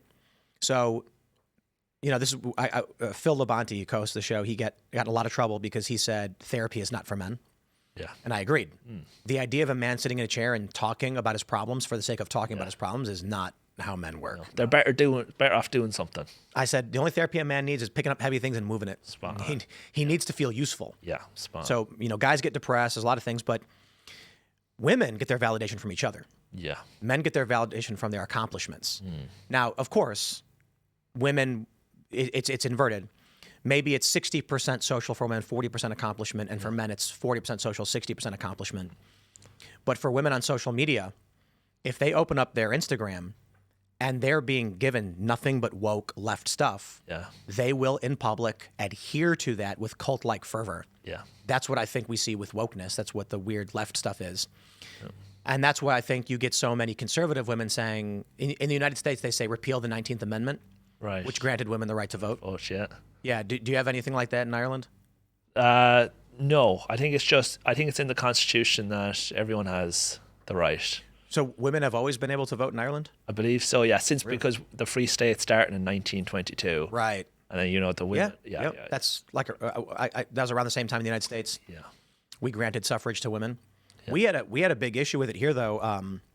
Most people, I'll tell you else what's really scary is I saw this Michael Jackson quote, and I don't know if it's true or not. Where he said all of your history is faked, something to that effect. And I'm like, very smart. Michael Jackson, he understood it, weird as he was, but he was great for other reasons. So the people in the United States are raised to believe that we had this evil, oppressive society where women were not allowed to vote. And then women bravely fought and said, we deserve rights, when actually that was not what happened. No. What actually happened was the social view at the time was voting was a product of work. That the purpose of voting was for the object-oriented nature of society. Meaning, if you were voting, it was like, hey, we're going to build a road. Hey, we're going to build a bridge. Hey, we're going to keep out these criminals here. And so women didn't have to worry about that stuff. This wasn't the job. Since we separated governance from work, Yeah. more like we've created permanent jobs as politicians. Now all of a sudden there's a question of, well, shouldn't women get a say? And this largely emerged as there were a lot of unmarried childless women emerging for a variety of reasons, industrialization. And so these spinsters, they called them, women who were entering their 30s with no families, needed to be able to pay their own bills or what? They just die? I mean, they have to do something. So they started arguing they should have a right to vote in things because they were working. The anti-suffragettes who thought women should not vote were the women who said, if you wanted to vote, you conscription, right? Got to join the military if you're called upon. Fire brigade. So we didn't have strong fire departments or police departments back in the day. So if you were voting, that means if there was a fire, they would tell you, Go. young man, get out of your house and come fight this fire. Yeah, yeah. And so voting was a portion of that, was tied to it. So in the United States, the politicians compromised. Women would not get social responsibility, but they would get the right to vote, which I think ultimately leads to all of this destruction. Right, yeah. You cannot have a group of people who get things from society without having to give something back. Yeah. They will continually just vote to extract from that system. They have to take part, yeah. Yeah. So, I it's interesting that you guys get the independence and you just have this. Yeah, because I think the British had it before. I think they were quite progressive. I don't know when it started. I think it was like the 1800s, but I could be wrong. I'm not sure if it was a household vote or what it was done, but, when the Irish state began, it was 1922. I think most places already gave, at that stage, the right of vote to women. Are you seeing in Ireland that women tend to vote for the woke, the left, immigration stuff? Yeah, they'd be more progressive. Like, women are more progressive. You see it like what happens is a lot of the time something might happen in Ireland and a subject might come up. A perfect example of this was Black Lives Matter. Like, it spread to Europe for whatever reason, but people were putting a black square on Instagram. Do you remember this? Oh yeah. And the main adherers to putting that black were women. Like, women would see a friend they know might do it. They might go, all right. They'll see another friend they know do it, and another friend, and all of a sudden, are you part of the group or you're not part of the group? And all of a sudden, they're all posting black squares, and it got so weird and culty. Yeah. Has it gotten better for you guys? It's getting better, yeah. We don't have much dissenting media, so people were afraid to say anything publicly. Now, in the last 2 years, we've made incredible strides. There are much more people are saying, look, this isn't going in the right direction. We don't like all the woke stuff. People are more willing to speak about it before. I wonder if this sending. In the U.S. we obviously have in the UK you get Brexit. Yeah. And a few months later we get Donald Trump's victory. Yeah. And it feels like there's this revolt against this liberal woke machine, whatever it might have been. But even for us through Trump, we get into then we get Joe Biden. Yeah. And it's the worst it had ever been. There was one famous incident where there was an executive at Netflix, and he was speaking to employees about racial slurs we do not allow on the platform. All right. And so he said some examples of things that we will not allow in our programming are, and then he said the words. Right. So an employee complained and said he used the N-word. And he gets called into HR. Yeah. It's like 2018, and he's like, "What's the problem?" And they asked him to explain what had happened, and he said, "We were doing a seminar on words that we do not allow that are bad." And then they asked him like, "Well, what words are those?" And he says, "The words, of course, that we've been that are better." Says them. HR rep freaks out. Oh my God, he just used the N-word. Like literally, he was describing it as bad, not to use. They fired him. Right. It got so bad. It feels like in the United States we sort of are pushing back. We've largely won and pushed that down. Yeah. And so there's something so pathetic about it. It's insane. Yeah. It reeks of a toxic femininity, we'd call it, I guess. I would say so. Yeah, it's that like HR department style, governance, where everyone's almost afraid to offend anyone. Has that gotten better for you guys though? Oh yeah, like the last 2 years, huge strides have been. Look at Instagram. Like you go on Instagram now, and you're like, oh, dude. Well, I mean, like, how long have you been making videos for? since about a year and a half. I watch your videos and I'm like, how this guy would not have been allowed on Instagram. Yeah, But it's not even about anything offensive. It's about you make a video where you're like, here's a migrant criminal who did a bad thing. They'd ban you for that. Yeah. You couldn't.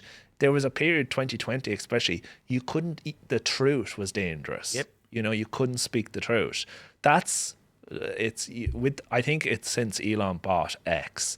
I think that changed. Like you've seen Elon bought X. He prioritized free speech.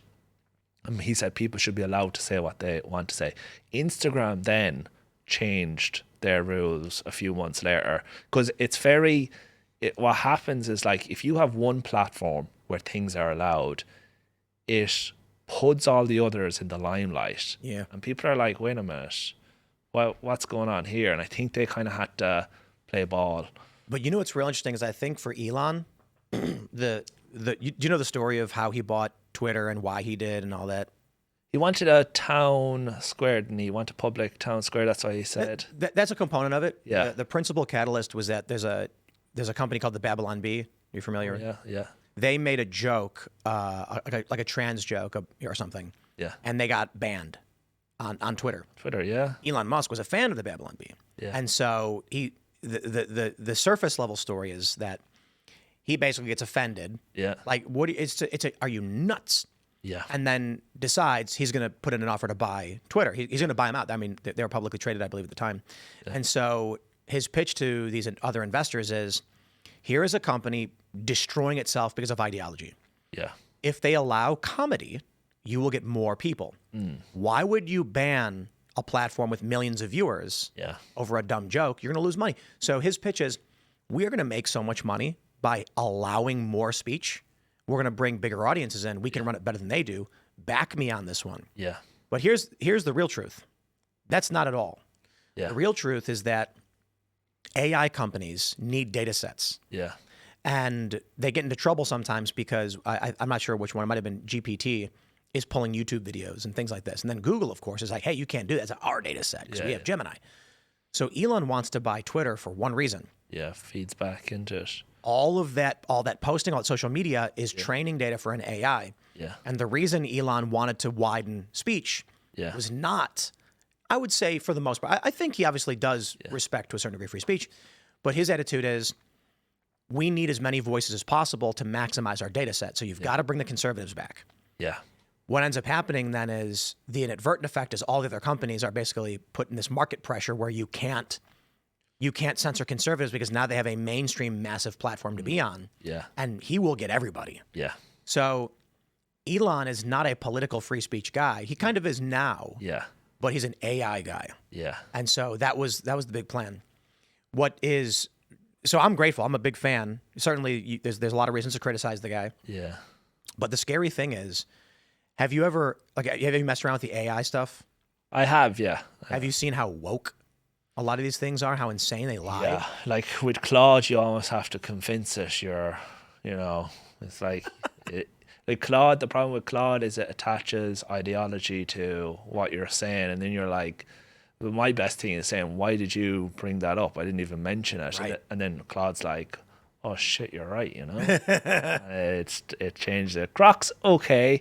Grok's good. I don't use ChatGPT anymore. Is it because it's woke or just I don't think it's I prefer Claude. I think Claude's fantastic. And then if you want don't want too much of a woke agenda with it, I'd go with Grok then. The example I'll give for what the example you cited, I'll do a hard example. Is I'll go on Claude and I'll say, please provide FBI crime stats for Chicago for the year of 2026.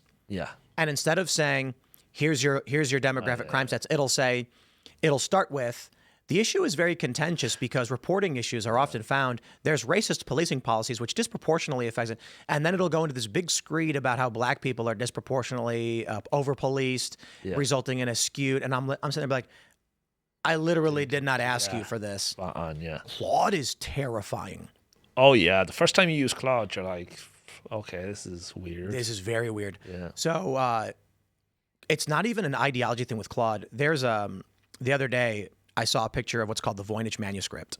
Yeah. This is it's this book that was found in the 1600s that appears to be in some unknown language with pictures of plants that don't exist, and it's like everyone's like, what is this thing? Yeah. I think it's fiction for those that are familiar with the Voynich manuscript, and linguists are trying to decipher this unknown language.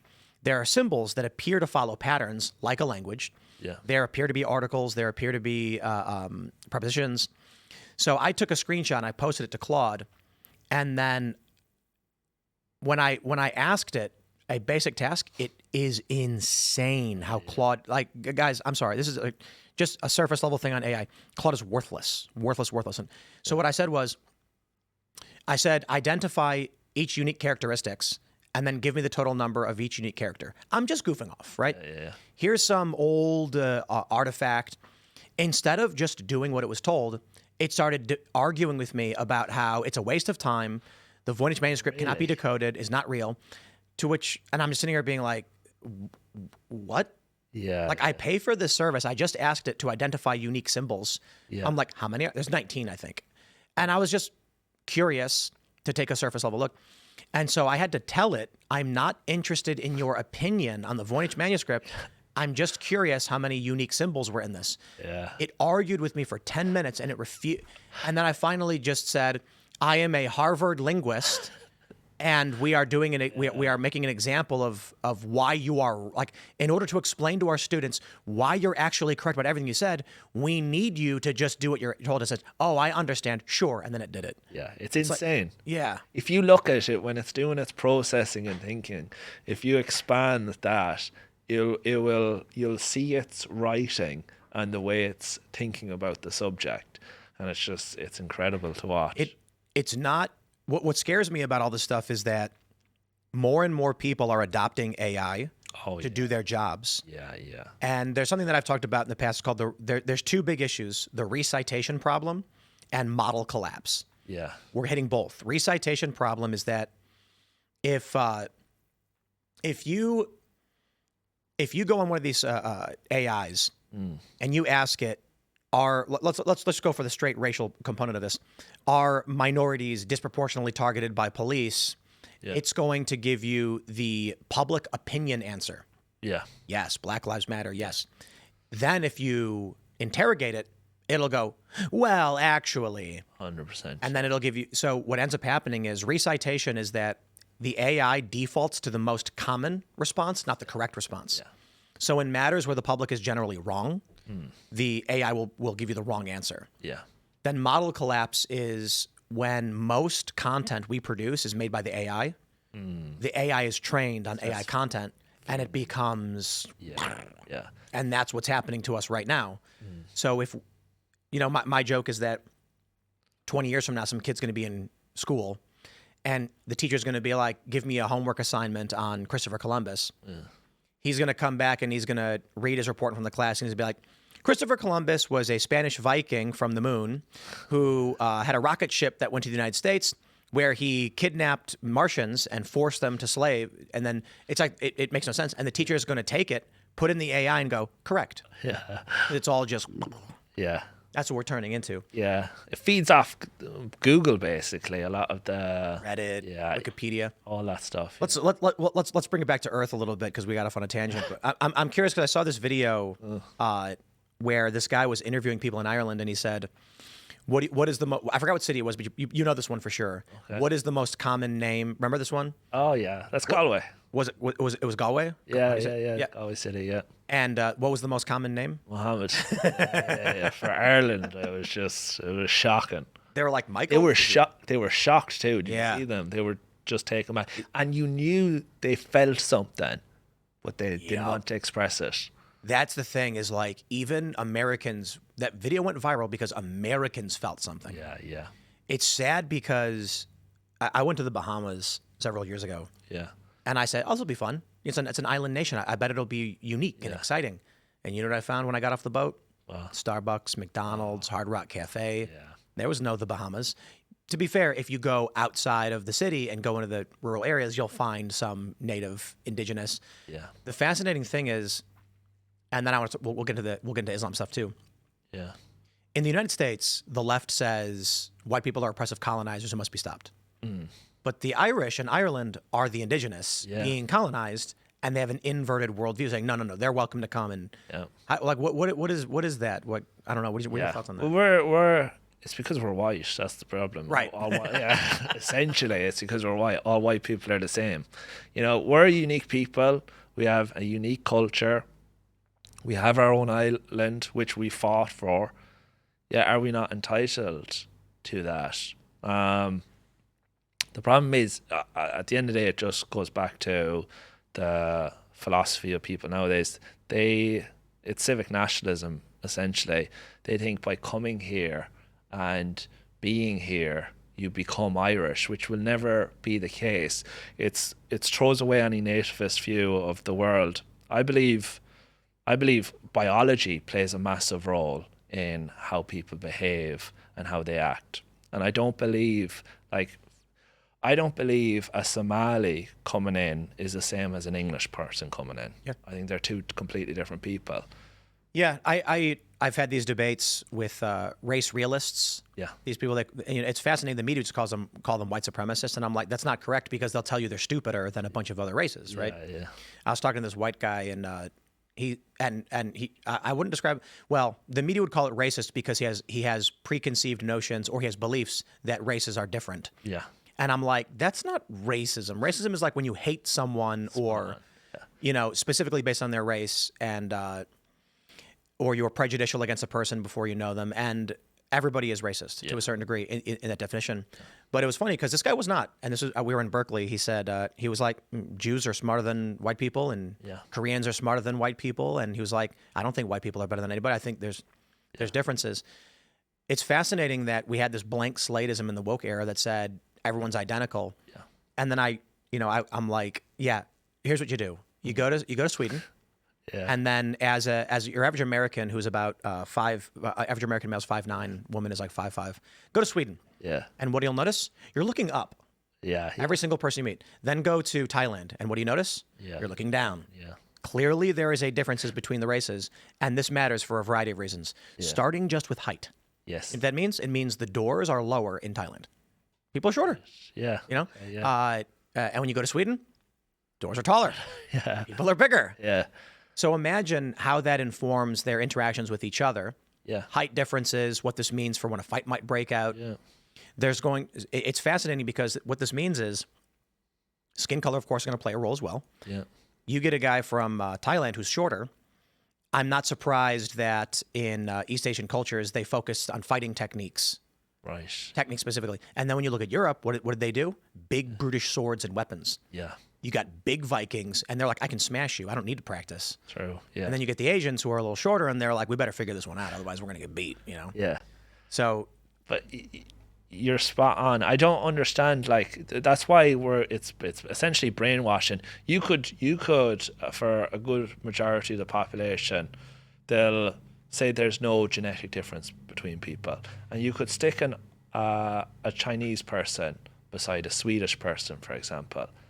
How could you ever look at both of them and say there's no genetic difference when it's as obvious? Using height as the easiest example, right? Yeah.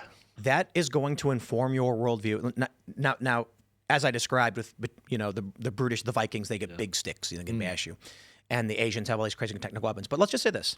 Yeah. Let's say we took a Swedish child and a Chinese child. Yeah. And we raised them in the Yukon territory in Canada, just in the wilderness. Yeah. The worldview of each of them will be very, very different because in nature, if you are bigger and taller, you have less fear of predators. If you are shorter, you are going to have probably a little bit more stress because there's going to be a greater degree of predators that are going to be an issue for you. That's just height. Yeah. Then you can factor in the funny thing about skin color too is how you'll react to exposure to sunlight and hot temperatures and climates. Yeah. These don't just end with, if you're 6'5", are you worried about a coyote versus if you're 5'1"? Yeah.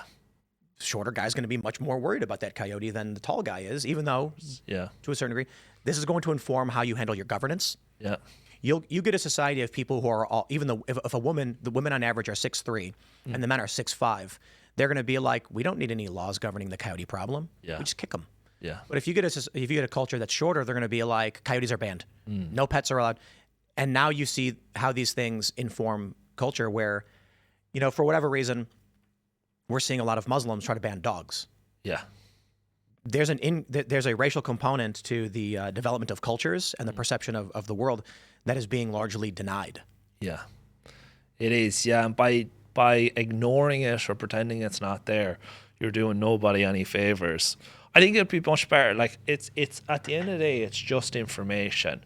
What you do with the information is another thing, but there's absolutely no reason to deny it or pretend it's not true.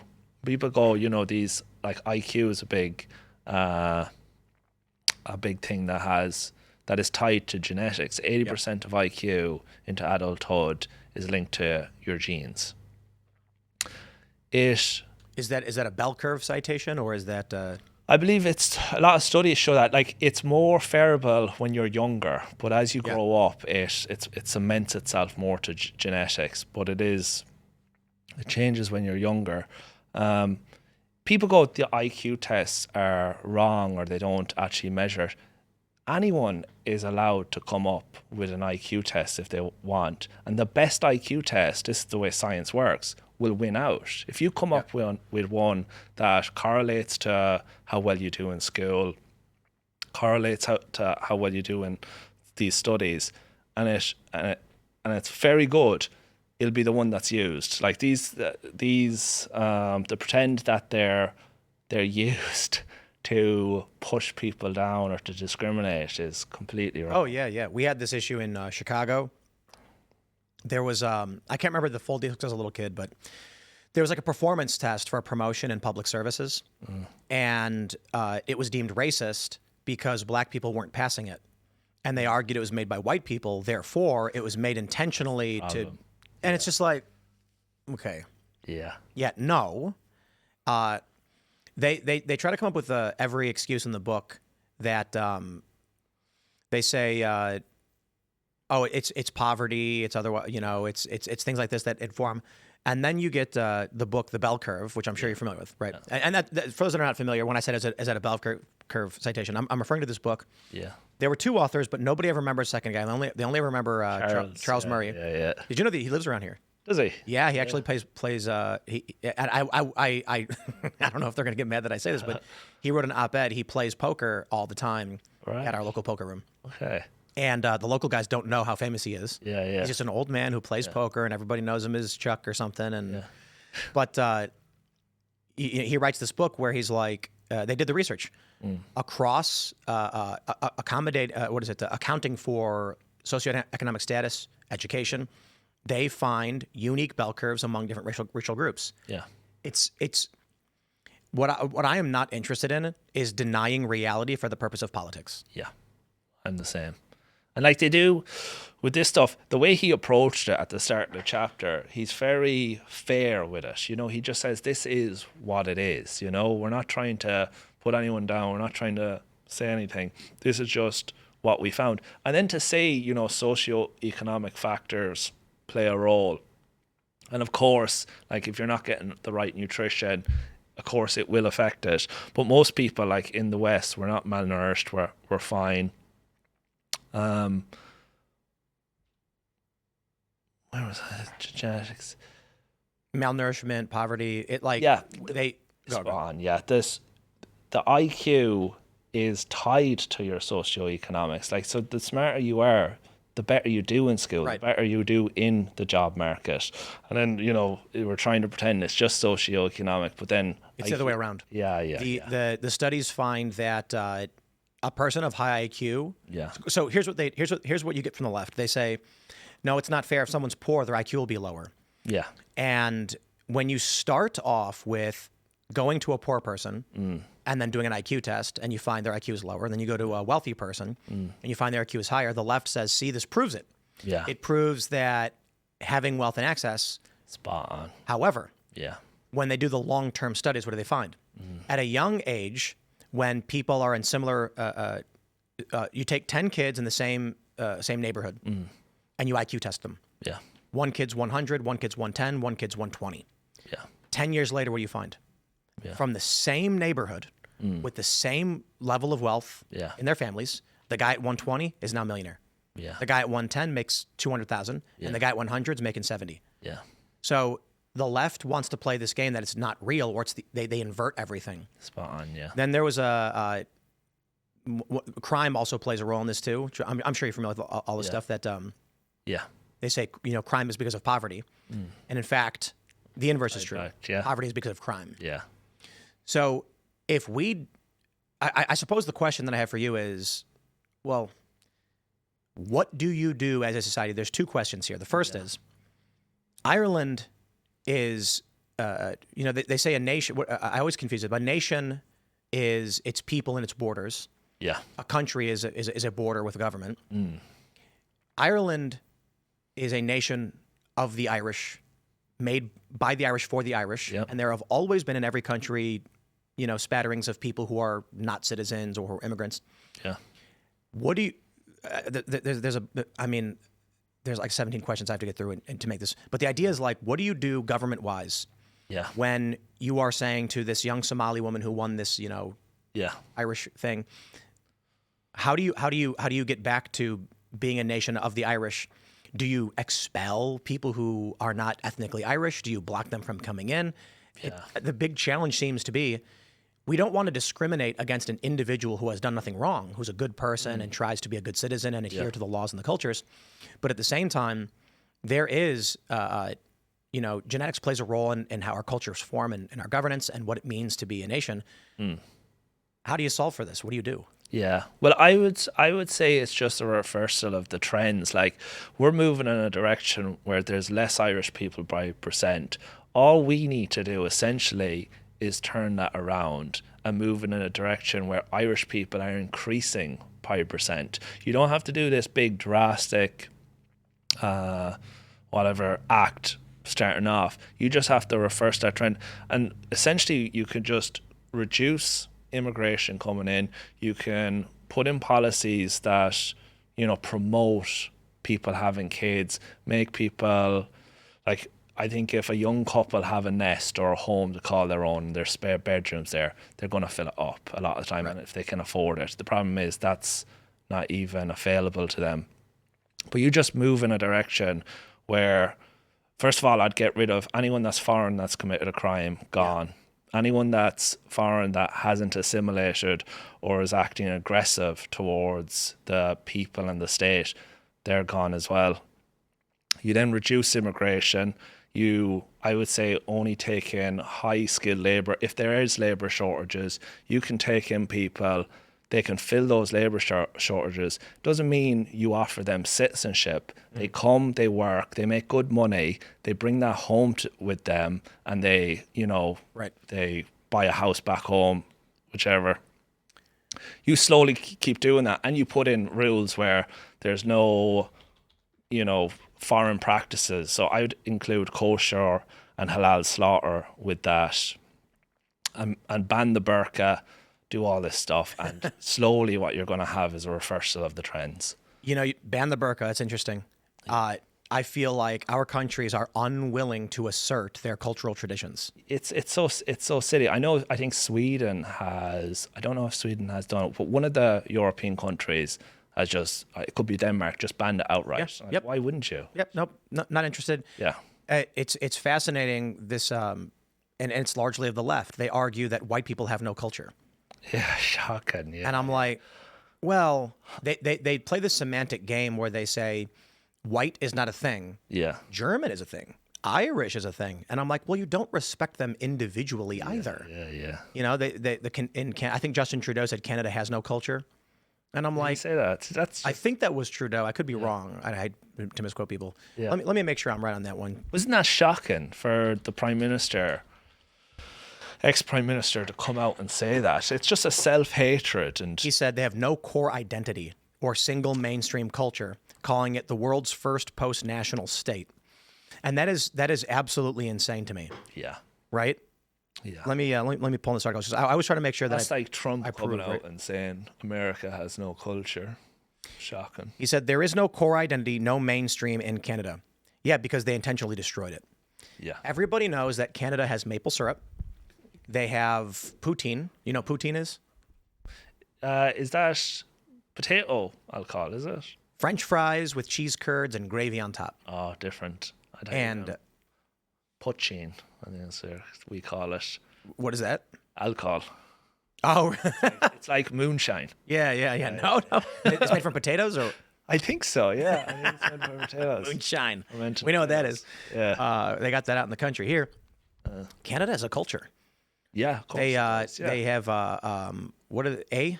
They say A at the end of every sentence. They have a certain way of talking, and it developed over hundreds of years of a unique people living in an area, and it is wild that in the West there is this denial of culture. And you know what's really fascinating? We were talking about Japan, and I was if they do have a culture, then it's something to be protected. And then what you do with that, if it goes against this new liberal order of just no borders, everyone's the same. Yeah. We were talking about Japan earlier because they're going through this population crisis and all that stuff. So we'll start with the stupidest question I can ask, but it's fun anyway. You know what Japan is, Yeah. of course. You're familiar with some Japanese cities? Yeah, Tokyo? yeah. Have you ever heard of Okinawa? I have, yeah. Sounds familiar, Near- right? What's that? N1 Nyosha? Nagasaki, there's Kyoto. Kyoto, I'm thinking of. I think. Kyoto. It's funny because Kyoto. So here's the fascinating thing that I learned because I know a little bit about Japan, but Yeah. I've been reading into it a lot because of the population crisis. Yeah. And recently we've seen stories of Indian migrants and African migrants raping women Right. because Japan has been desperate for labor because their population is collapsing. Yeah. Japan re-strategized now and they're targeting white Americans to move to Japan.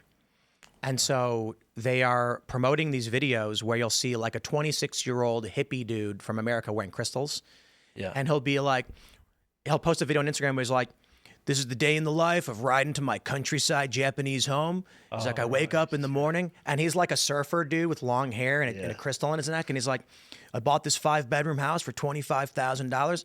And they're promoting these because they're like, hey, look, we don't want impoverished Indians, and we don't want African migrants to come in because they don't respect. They don't like anybody. Gaijin, that means foreigner. They don't like anybody. Yeah. But the people who are realizing in Japan, either the country retracts from population collapse, and this is no civilization has survived it. Either they bring in people or they retract. I have no problem with retraction and rolling up my sleeves and doing the hard work. Yeah. You know, I'm getting a little off subject, but I was just going to say, Yeah. you know, Trump's strategy is largely this: like seal the border, like close the borders down, restrict immigration, bring our working class back. It's going to get bad for everybody, but we're going to roll up our sleeves, do the hard work. I'm fine with that. Japan has this compromise where they're like, just bring in white people. Like they're peaceful, they're calm, they're generally going to be high skill. But we're talking about culture. What fascinated me to learn while I'm looking at all these stories and understanding how they're dealing with it, I've heard of Okinawa, and a lot of people have. So here's Japan on the map. I want people to look at this map. Can we pull this up? Is there? Yeah. Okay. Here's Japan, right? Yeah, Okinawa's down here. Oh, really? I think that's what it is. Okinawa's down here. Island, yeah. It's an island. I didn't know that. No. I have heard of Okinawa. I have. I had no idea how far away it was from Japan. And you can look down here. Look at this one. I never even heard of this place, Takatomi. And Japanese as well. I'm pretty sure this is Japanese. Yeah. It looks like it might be. I don't think it's Chinese. Ishigaki sounds Japanese. But I'm pretty sure Ishigaki is Japan. And it's so incredibly far away. Actually, I want to make sure. Yeah. Because it's not. Oh, yeah. No, there you go. Yeah. It's Japan. Look how far away. It's right next to Taiwan. How far away from Japan it actually is. And that's the point of culture. That the fact that there are people there, Yeah. as far away as they are from the Japanese, Yeah. they are ethnically and culturally Japanese, despite being separated. Yeah. Now, like the United States, of course, we are a land that was conquered, and Hawaii was conquered, Yeah. and so there are native Hawaiians. They are not the same as like the New Englander, white Americans. Yeah. The United States has a culture, and of course, it's fair to say that the United States I don't call it colonized. I say it's a conquered land. Yeah. We came here. There were a people. We settled on certain lands that were uninhabited, and we took lands that were not. And this happens all across the world. Yeah. Well, you made a country out of just land, like many of these places. They say, "Oh, we conquered it" and all that. But the people who conquered it created. It's the same with Australia. They created Australia. Right. It's there, the founders. I have no issue. What's funny is Mexico is, if you want to talk about a conquered land, Yeah. the Spanish coming in and just wiping out the Aztecs and the Incans. Yeah. But I think there's an important thing that needs to be said, and we need to stop. I'm a big fan of Matt Walsh. And he makes the point that the Aztecs, they were savages, and we need to stop pretending and playing this game of, they call it the noble savage myth. Yeah. Aztecs were sacrificing children to make it rain, to make the crops grow. Yeah. That's an absurdity. When the European colonists came to the United States, it wasn't the same as when the further north you get, the more chill it was. Yeah. Because of winter. But in the United States, I have no illusions. Yeah, we conquered this land. I'm not going to claim that every land was owned by someone. That's silly. Yeah. You get these leftists, they say, "Oh, the Native Americans in this place," and I'm like, listen, it was hundreds of thousands of acres or whatever of uninhabited wilderness. Yeah. There were people there. Some of them left freely. Some of them did not. Some of them fought wars and lost. Every nation has their history of conquest. Of course. Yeah. We're not going to play the stupid game where it's like you lose your land now. No. I will say what's fascinating is how Ireland is kind of the inverse. You are the indigenous who defended your land for hundreds of years and maintained your culture. Yeah. They still want to erase it. And that's it. Like, if these people that are civic nationalists now and believe, anyone can come in and be Irish, were we English when we were in the British Empire? Essentially, were we English or we were Irish? Because in their view, we would have been English. We would have been British. It's so fascinating Yeah. and then you stopped being British the moment the name changed. You know what I mean? Yeah. And those people, why did they want a land of their own and to be ruled by their own? And these topics are completely, they don't want to address them. They pretend now it's just, they're giving all the power to the state, essentially. They're saying, look, the state decides who's Irish, the state decides who lives beside us.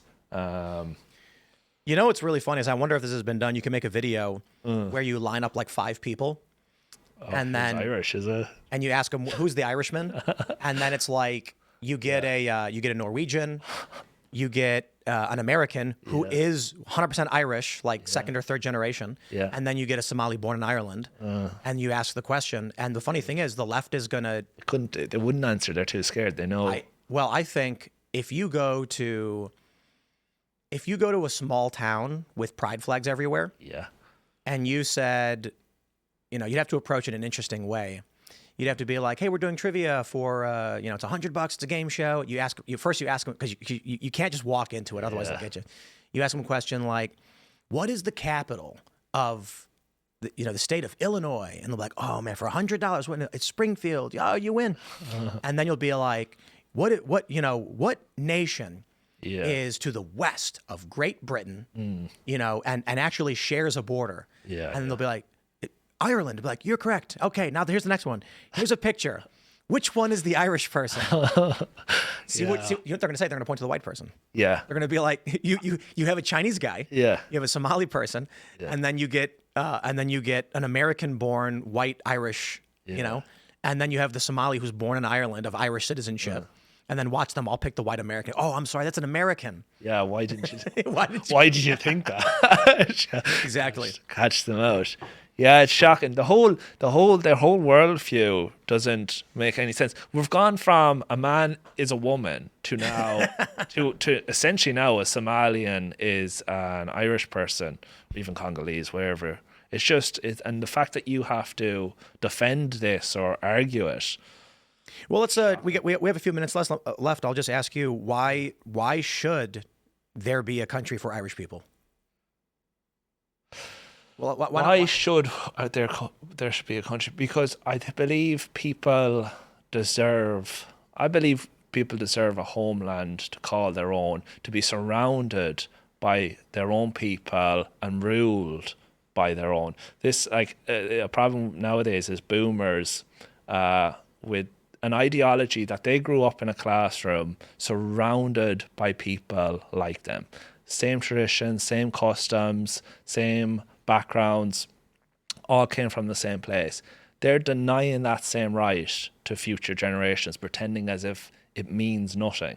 Yeah. I think it means everything. I think it's important people grow up surrounded by people that are similar to them. I read a lot of psychology books, and you prefer people that are similar to you. You want to find likeness in others. The more different you are, the more diverse people are, the more you tend to draw away. More fighting, of course, yeah.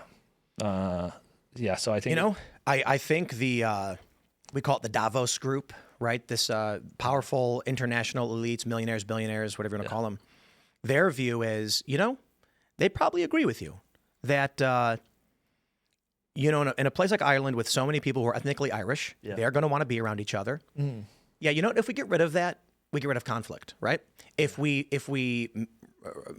tell everybody they got to live next to each other, we mix cultures, we mix races, and then in 100 years, everybody is the same. They're just human. Yeah. Nobody will fight anymore, will they? Yeah. And, my view of that is that's a disgusting planet. Yeah, yeah. Look, we hear it all the time. I got friends of all different racial backgrounds. I got friends who are trans. I'm fairly libertarian to a certain degree. I don't want anyone to get hurt. Yeah. Do your thing, just don't hurt others. But there are issues of when someone would influence negative things to your culture that cause damage. The world I would love to be in, we can get rid of war. We can evolve beyond war, and we don't have to erase what makes the spice of the earth. That is the fact that we know what Ireland represents here in America and why Americans want to visit Dublin. Yeah. Because it's a pint of Guinness.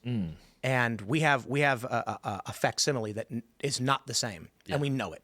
We know that the Guinness in Dublin is 10 times better than the Guinness they give us. Yeah. We want to go there and we want to experience real Ireland. Yeah. I am terrified of a world where my child or future children will be like, oh, we're so excited to go visit Dublin, and when they get there, all it is Hard Rock Cafe, McDonald's, and Starbucks. Yeah, it's so wrong, isn't it? Which it's turning into. Yeah, yeah. I will say the funny thing is in the United States, we have every Irish pub is called Paddy's. Yeah. And there's past an O'Malley's on the way here. Yeah. Did you really? Yeah. We have a Paddy's pub, and it's awesome. Yeah. In Charlestown. Yeah. I don't want to go to Germany and be served a hot dog. Spot on, I want schnitzel. Yeah. I'd like to go to China and have is Peking duck Chinese? I don't know. Whatever. Oh yeah. I want to go to Thailand and have pad thai. Yeah. The world that these people are building is one where every country just serves the same generic garbage food. Yeah. There's no flavor. There's no interest. And that worldview is much more beautiful than the alternative. Like a German Germany, and then you go to a France that is French, a Spain that is Spanish. Yeah. Rather than all of them being one of the same. You know what happens when you mix all the different paint colors together? Oh yeah. You get a sludge. You get a weird brownish gray. Yeah. And the argument is a rainbow is beautiful for the differences in the colors next to each other. Yeah. Not when you mix it all together and you get just white. Yeah. On the color spectrum, or if you mix all the different paints together and you get blackish brown, a grayish sludge. No, I'm terrified of a future in which we don't have flavor. We don't have new things to experience, new people to meet. Are we really going to become a world where Beijing and Ireland are functionally identical in every single way, from language to television shows? Yeah. That's scary. That's globalization, yeah. Yeah. And I think the attitude of a lot of these elites is that's their vision of the future, and they think it's a good thing. Yeah. Plus, we can't compete. Europe can't compete with the likes of India, which has 1.5 billion people. It's impossible. If we don't have borders in Ireland, and there's no limit to how many people can come in. Yeah. India is a big country with a lot of people. You know what I think?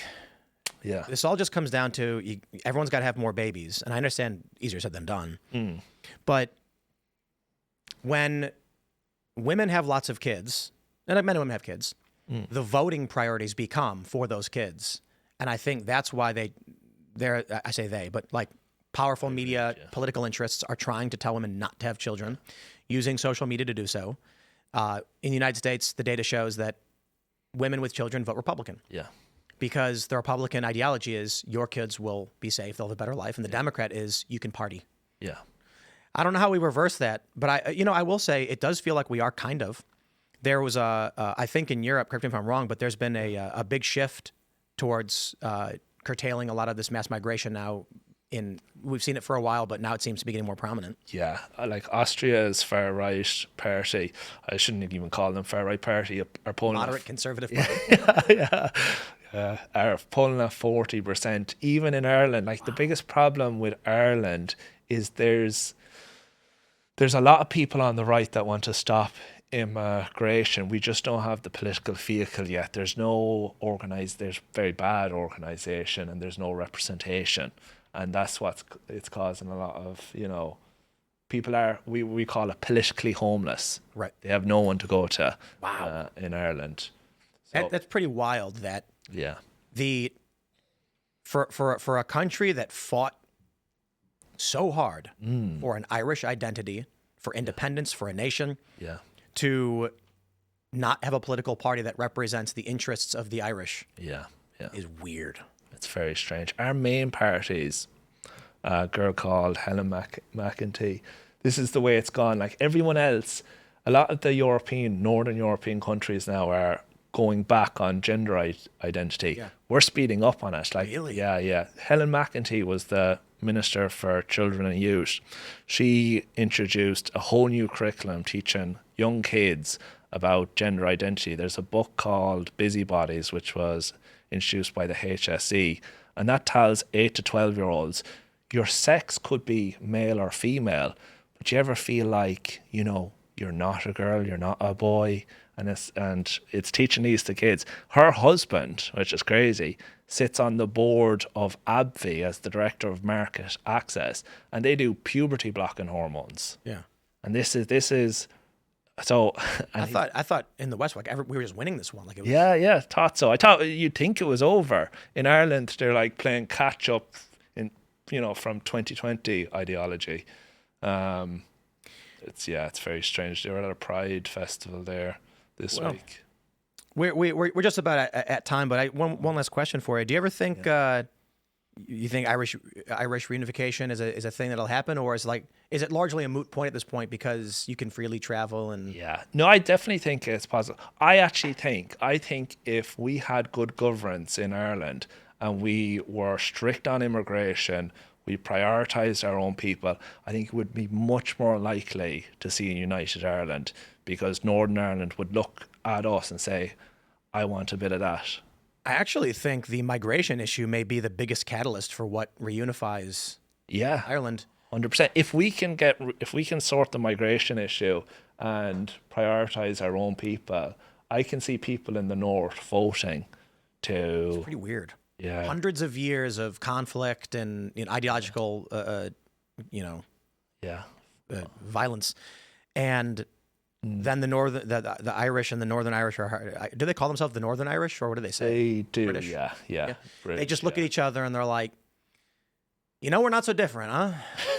Did you ever see that meme of the two white guys and go, oh, and then the Sudanese guy it's like the two white guys and they're fighting, and the Sudanese guy butchers somebody and they're like, maybe we're not so different after all. Yeah, but that's the joke conspiracy theory that the powers that be were like, look, we're never going to stop this fighting between Northern Ireland and Ireland. We got to just bring as many non-Irish and then make them band together with a common enemy. Yeah. There's a lot more, obviously, we could talk about, but it's been really great to have you. And I suppose what's really fascinating to me is just the parallels between what was happening with the banking industry, with the institutions. Yeah. It's identical.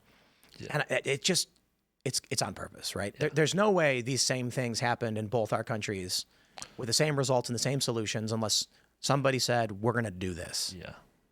There's almost, with banks, there's almost a reason to have a crisis because all of a sudden the government has to borrow a lot of money and the people printing it and getting rewarded for it are those people who... So are you optimistic? Am I optimistic? I am, yeah. I'm very optimistic, actually. I think a lot of people get blackpilled because they see the things happening and it's not happening fast enough. But at the end of the day, it was never going to be easy. The best things usually do take time. And, you know, it's probably going to be a long, drawn out fight, longer than people think. But it's good to just, I would say you probably would say also, it's good for people to be politically aware and get involved. I think it'd be very rewarding. And at the end of the day, like if you think, you know, the government isn't working for you or things aren't going in the right direction, get involved, do something. Right on, man. This has been a lot of fun. I appreciate you coming out and sitting down with me. Appreciate you having me, Tim. Where can people find you? Instagram, Facebook, YouTube as well. And if they just type Michael McCarthy, I should come up. Yeah, I feel like it's for you on like your Instagram popping up in my feed all the time. Yeah. Relevant news, relevant issues, and I think people are starting to pay attention, wake up. The shift is happening, so there's going to be some good stuff. Well, thanks for hanging out. Appreciate you being here. Thank you for having me, Tim. Absolutely. For everybody else, you can follow me on X and Instagram at Timcast. I hope you guys are ready for an awesome holiday weekend. Make the most of it. Have a burger, hang out with the family, crack a beer, whatever it is you got to do. This is the time to celebrate how we stood up for ourselves in this country, how the people who built this country stood up for themselves, refused to let someone tell them what they must do, how they must live, what they must believe. And they said, I would sacrifice my blood, my treasure, and my family for what is right. And that is the American way. So thanks for hanging out, and we'll see y'all next time.